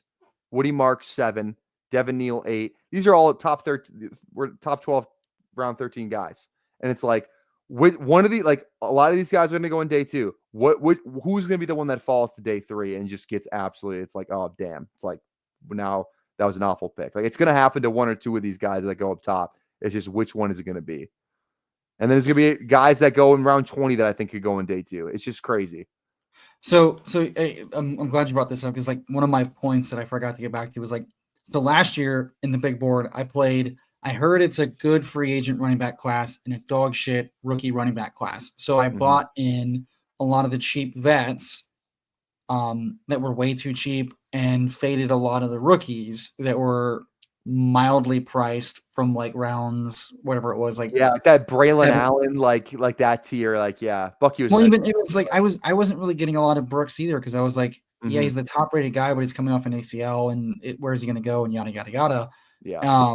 And I still took him in whatever. So like this year, the opposite's true. The free agent class is dog shit, and everyone is saying how strong the rookie class is. So I'm like, okay, I'm going to take more shots at rookie running backs than I will for the veteran running backs because the veteran running backs, if they're that weak and the class is that strong, a lot of those guys could get cucked for jobs and then render it, basically useless. So I think that's how I'm going to play it. I'm always going to load up on rookie receivers. Just year after year, they're such a cheat code in the playoffs. Yeah. And especially for prices, I feel like I don't think any price is too insane yet. But we'll see. But yeah, so it's like I think that's how I'm gonna play it. Is just like I'm gonna try to stack good teams, cheap teams that could be much better than like last year. I was overweight on the Bucks, both pre-draft and post NFL. So right now the Jags are pretty cheap. So I'm gonna load up on guys like that, the Bears, etc. That could get better. I'm a little hesitant with like Detroit, who should still be a good team, but it's just like how good's the offense going to be? I saw that last night. I could easily see this being a team where like the defense gets healthy and they want to like ball control a little bit more, and then you worry about volume and dude, Jared Goff without Ben Johnson, like they better take their time finding the replacement. Is all I'm. They signed the guy today. Who was? Oh shit! Yeah, it was Denver's passing game coordinator. Oh wait, the 28-year-old. No, that was the guy that signed with. No, it was for the Bears. It was for the Bears. That's the tight end coach. The Lions, I believe it was the Denver passing game coordinator. So I guess Sean Payne's just getting poached. I don't know what's up with that, but I think that's who it was. Everybody just saw what they did with Bo Nix and we're like, do it. Yeah, because Chicago signed the tight end coach, who's the 28-year-old. But I think they're working to sign the Broncos pass game coordinator. Yep, that's who it was. Okay. Also, real quick, I want to know: have you heard of Harold Fannin Jr.? I've heard of him. Have you seen his stats that he had last year? I have not seen his stats. Played at Bowling Green. So grain of salt, Bowling Green. He's a tight end. 117 catches, 1,500 yards, and 10 touchdowns. Wait, one more time? 117 catches, over 1,500 receiving yards, and 10 touchdowns. Jesus Christ. At Bowling Green, but still unbelievable. Sounds like a grown-ass man. Yeah, right. So I don't know. I think I need to get him. I need to keep. I don't think I have a share of him yet, but just that off that alone, I need to. Okay. We could go tight end here. We have Njoku. I think Otten's kind of fun. Otten runs all the routes. Makes a lot of sense. Yep. Want to go Otten? Oh yeah. Okay. Let's do it. On the turn here. And then I think we can be done at tight end, frankly, with a Njoku Otten. Okay. On the turn here, anyone you like? Thielen, man. Is he? I think he's. Is he? Yeah. Okay. I don't like this. Evaluating playing future. Don't love it. I mean, he's like 34 and he doesn't know if he's going to return. I don't love that. Purple Yosh, you guys are so sick, and I love you. I love you too. Let's just look at the running back and receiver tabs real quick. Okay.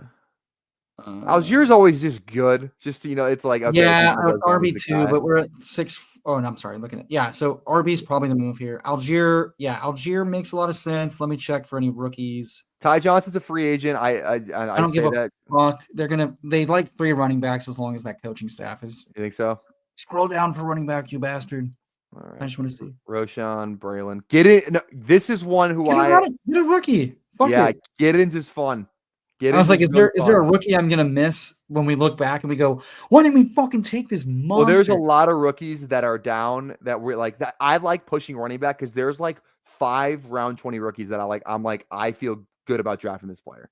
Yeah. So I always try and Fucking push him send like a tab. But Giddens is a beast. K-State, If unreal. these rookies are as good as we think they are and they have good combines and they have good shrine bowls, these guys are going to go up 30, 40, 50 Yeah. fucking picks. So, like, yeah, just send it. Um, I have Algier's at best the RB2. DJ could be, an RB1. I'd much rather take a shot, especially when we went Saquon JT. Like, might as well go with Giddens. Because, like, it's not only is it past the 14th, 12th round, it's past that in a 20-round draft in January. I am okay scrolling down for let's just take a bunch of the promising rookies and call it a day. I do not mind that at all.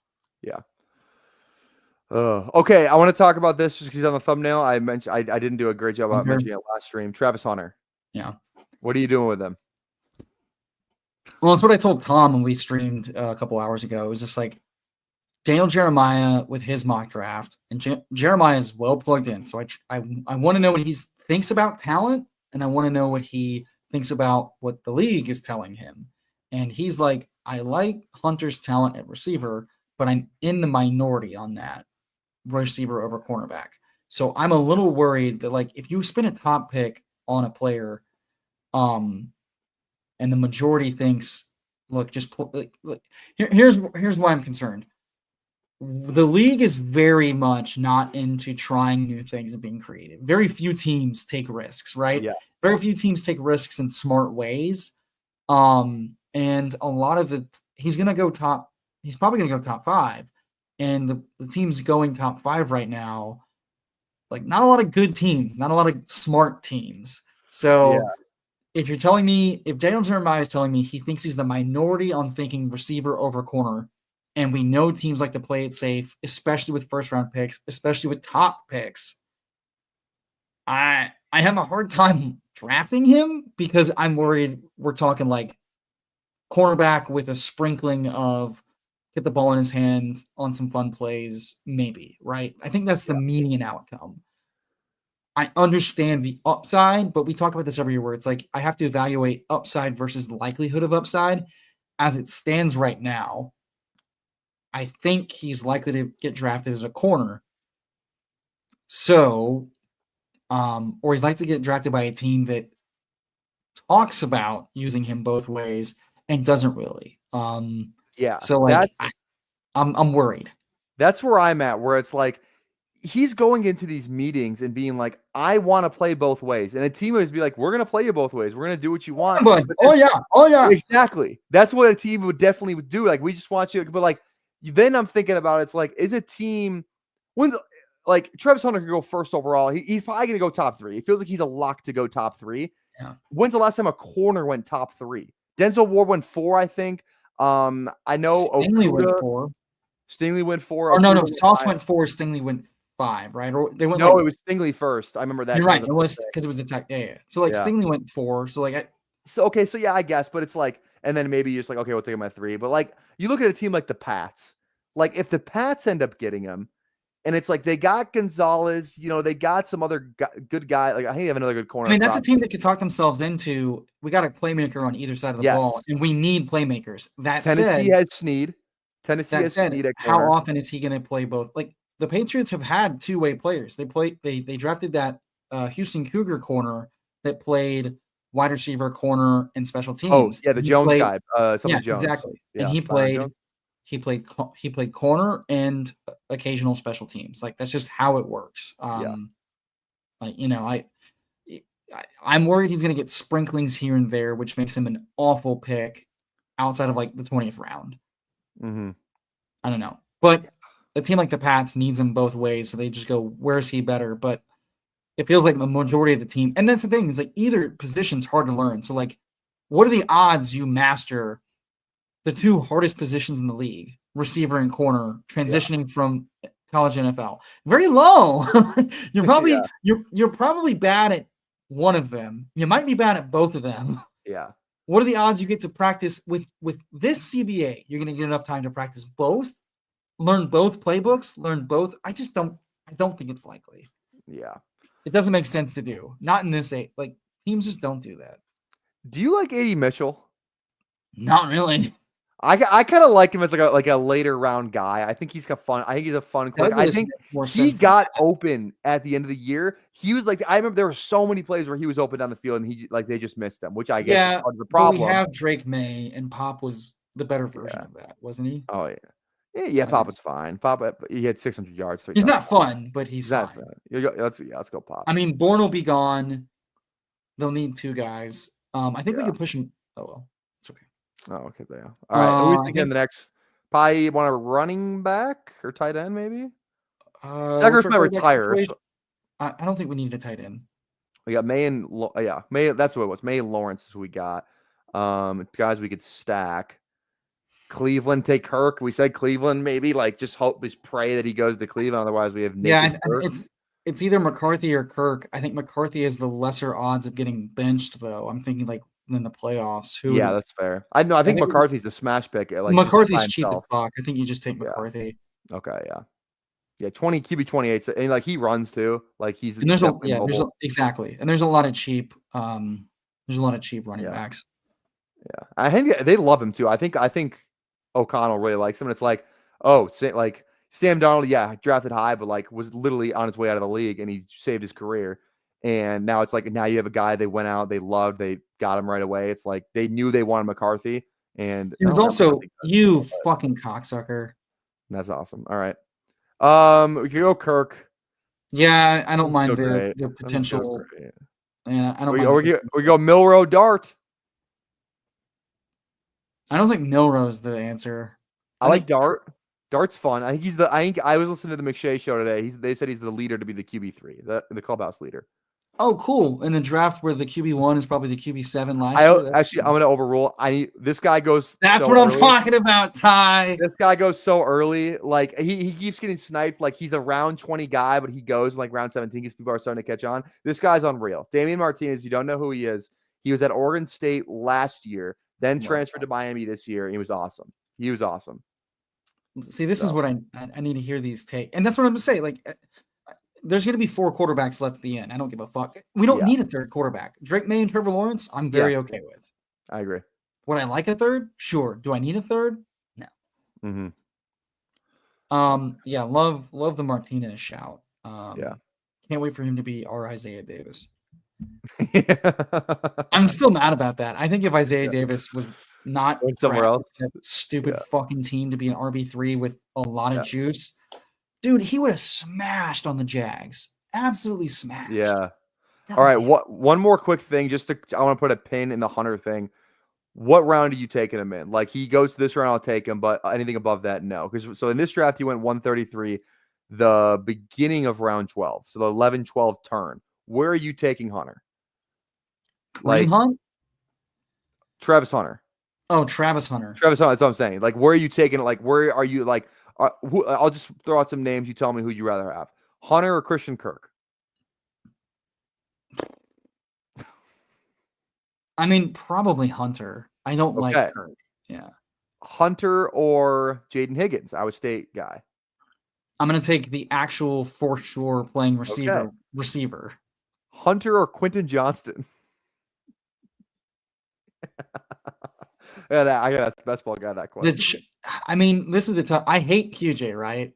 And he was better this year. Yeah. The team probably adds another guy, but it's Greg Roman and it's Jim Harbaugh. So they might not add anyone that good, which means I'm all the way back in on Ladd. I like this.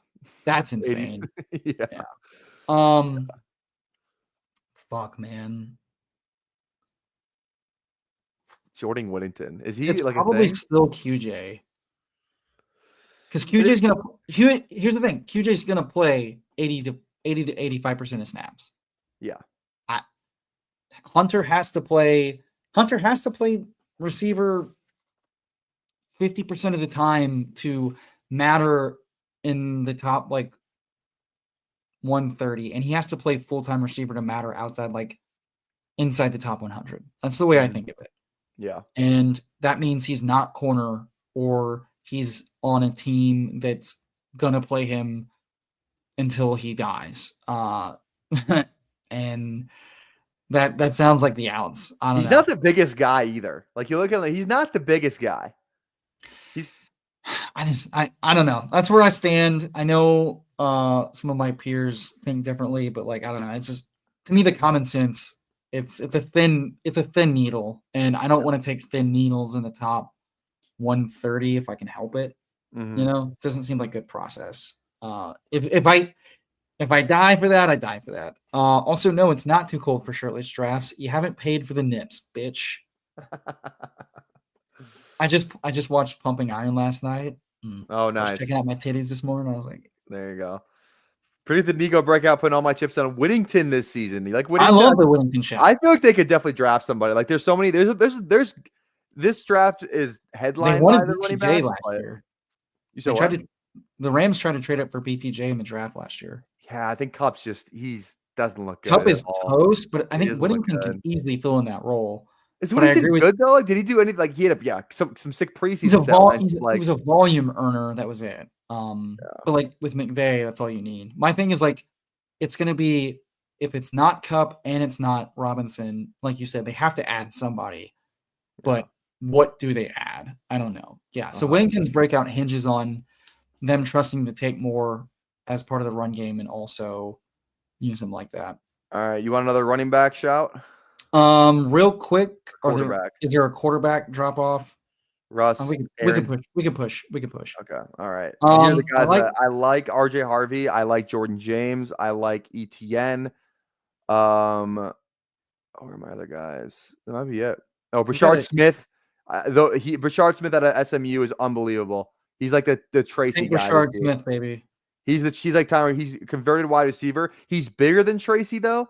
Oh, that's what you said. Hold on, He's bigger than Tracy. I think at least he looks bigger. Just like kind of okay. We're back on the clock again. Are you good with the 2 tight ends we got? Yeah, and we do not need another tight end. In on Gabe Davis. Jacksonville. We do not need. I think we're fine on receiver. It's okay. So it's quarterback or running back then. Yeah. Okay. Let's take another running back and let's go. I like Harvey and James. Those two. Send it. Okay. Let's go. I haven't taken any Harvey yet. I know I've taken a couple James. Let's go Harvey. Okay. And then what are we looking at quarterback? Rodgers. Will Howard's. I didn't even know you declared. Yeah, I'm not interested in Will Howard whatsoever. Daniel Jones. Daniel Jones could have 100%. Fields is gone. All the guys go. They go pretty high. No, I have no idea where Fields goes. Where does he go? Oh, higher than you may think. That's what I'm wondering. Yeah, like right around McCarthy. Ahead of McCarthy. Ow, he went ahead of Russ Wilson. That's yeah. Russ is gonna start somewhere. Yeah. I think Daniel Jones could start somewhere. Like I don't like the Raiders. The Raiders are gonna get a vet plus a rookie. Yeah, they're gonna sign somebody. Well, they just got locked out of Penix. They're not gonna go in hoping to not get locked out in a worse draft. Mm-hmm. I will say tight ends that I like Sanders and I like Gesicki. Gesicki's a free agent. I do like Sanders though. Carolina. I only like Gesicki if he goes back to the Bengals, but I agree that Sanders is probably too cheap.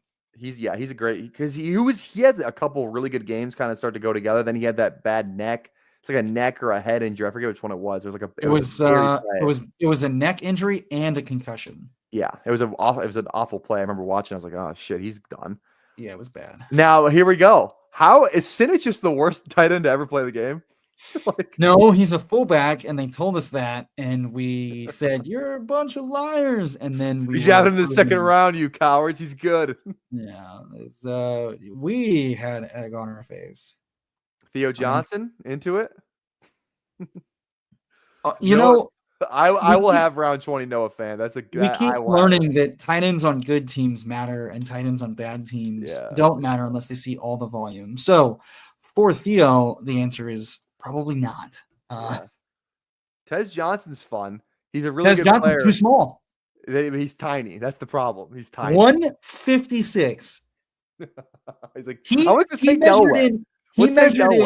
measured in slightly taller than me. And I am 20 pounds heavier. That is even Tank Dell's 165. Yeah, but Tank Dell was. That's what I'm saying. He's even 10 pounds lighter than Tank Dell is what I'm saying. And unless he everyone was lights like, up the Shrine Bowl, I'm out. Yeah, is Evan Stewart went back to college, which sucks because I liked him out of Oregon. He's a really nice player too. Jalen Polk done.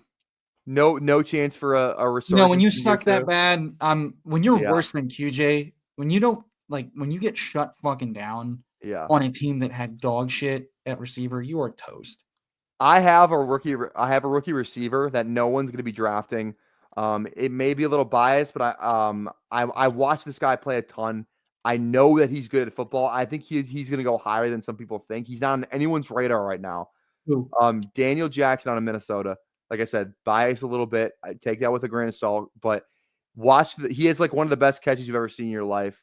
His stats are good. He was good this year and last year. Last year he had awful quarterback play. This year he had really good quarterback. Brosmer. He lit up the senior the East-West practice a little bit. He was one of the risers in there. Okay. But Daniel Jackson, I think he had 700 yards back-to-back seasons on a team that historically only runs the ball. I don't know what his target share is, but I guarantee when that number is out there, if I can find it somewhere. He's this year's Roman Wilson, is what you're telling me.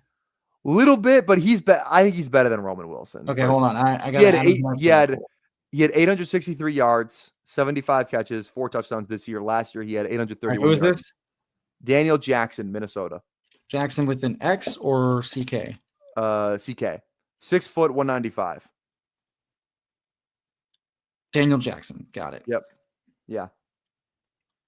God, I can't wait to learn every fucking name and for half Yeah. of them not to matter, just like last year. Yeah. We got 8 receivers. Are we thinking quarterback here? It depends on who the quarterback is. We got like nobody. It's Deshaun, you're donating. We're not drafting Deshaun, obviously. Travis is only up there because I don't think Travis is going to start a game. Do you like Daniel Jones?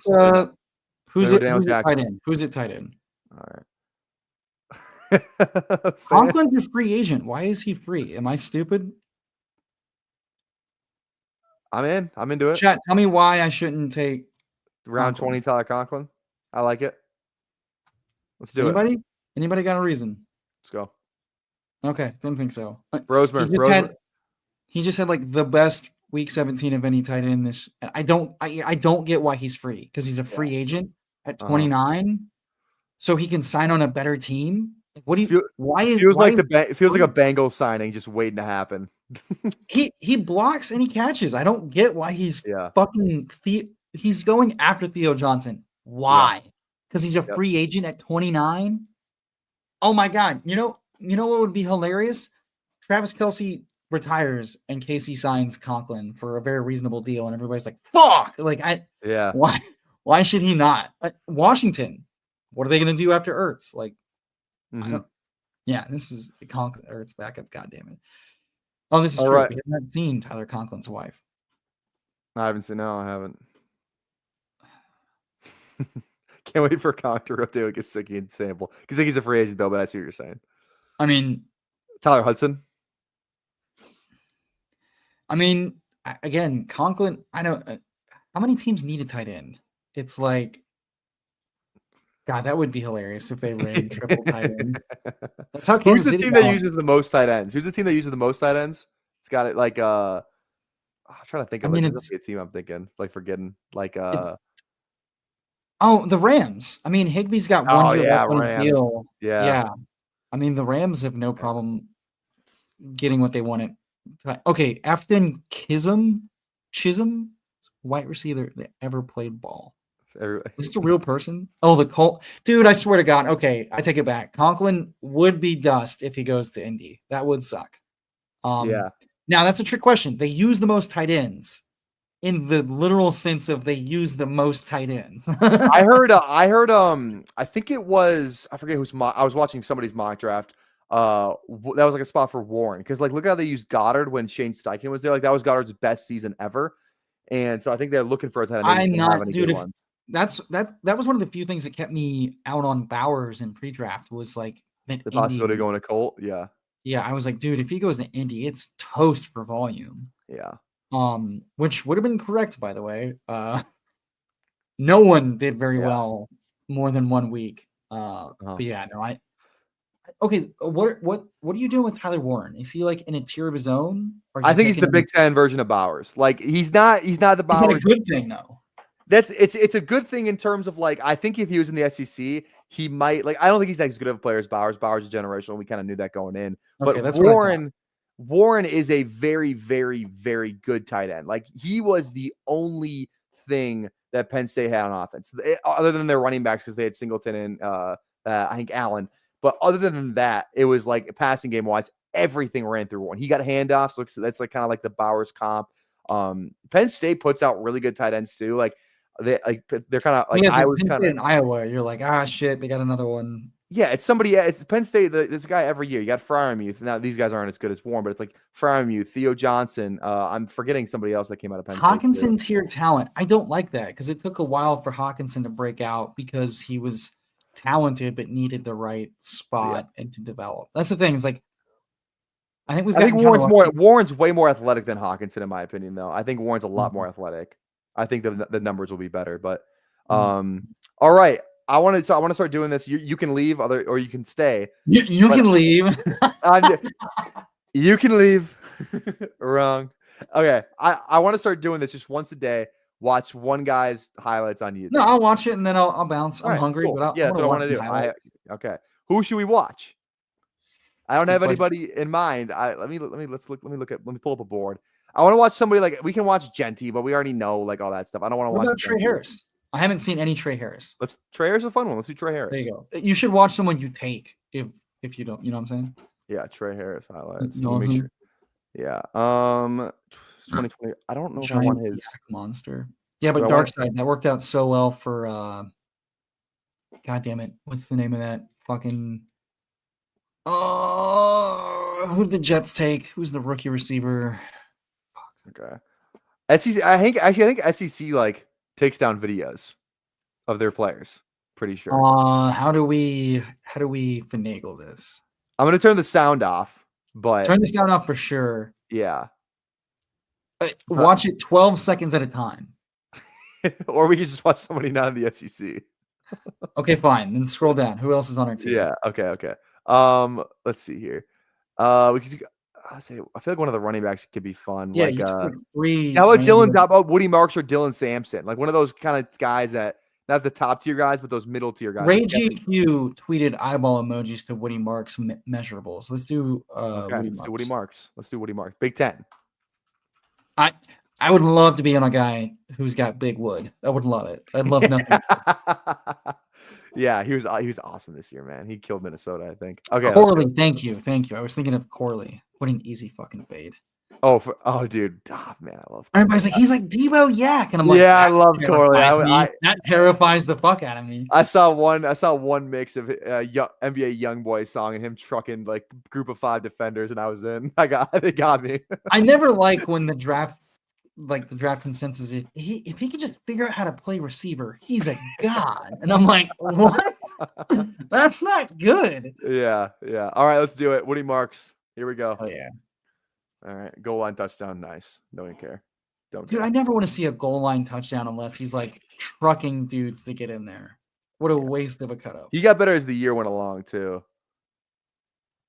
Okay. I'm just like waiting. I know he went off against Minnesota, I think, if I remember right. How good was LSU's defense this year? Question. Legitimate question. They were okay. Average SEC defense, probably. Yeah, because I'm like, I wanna like analyze like, are the holes he hitting? Like, is he just hitting massive holes? Are they bad tackle? Like, are these the Texans of the college? Like, can't tackle for shit.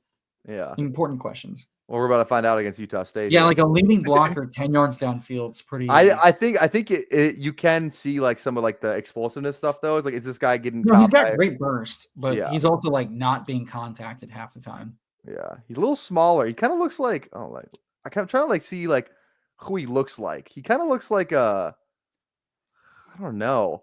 He's not as small as Bucky Irving, but like kind of if you squint a little, you can kind of see it. Like trying to like Tajay Spears maybe or something like that. Yeah, that's you know what I mean? Oh, here we go. This is where we can see something. Yeah. All right. Now if he did like, is he gonna get caught here? Oh, he did. That's not great. Yeah, you can't be a little bit smaller with like not breakaway. That's very like Kyron-esque to be smaller and also not have breakaway. Yeah, here's the Minnesota game. Pretty sure he went off this game. God, wait. Hey guys, remember the name right now, Coy Parrish. If you don't know who that is, look him up. He's the next Travis Hunter. True freshman this year from Minnesota. All-American. You know who he reminds me of? Who? Marshawn Lloyd? No. Here we go. Damn. He reminds me of a slightly bigger Maurice Jones-Drew. Yeah, I kind of see it. Like when I'm watching him, I keep thinking like I just Yeah. keep seeing Jaguars flashbacks. The way he's kind of like shifty but he like bounces through contact. It reminds me of that a little bit. He is small. He's a little shorter, but he does look pretty built. Like he doesn't look like tiny. Yeah, that's what I'm saying. Yeah. How big is this boy? Oh, look at it. Oh, look at this. Okay, I like that.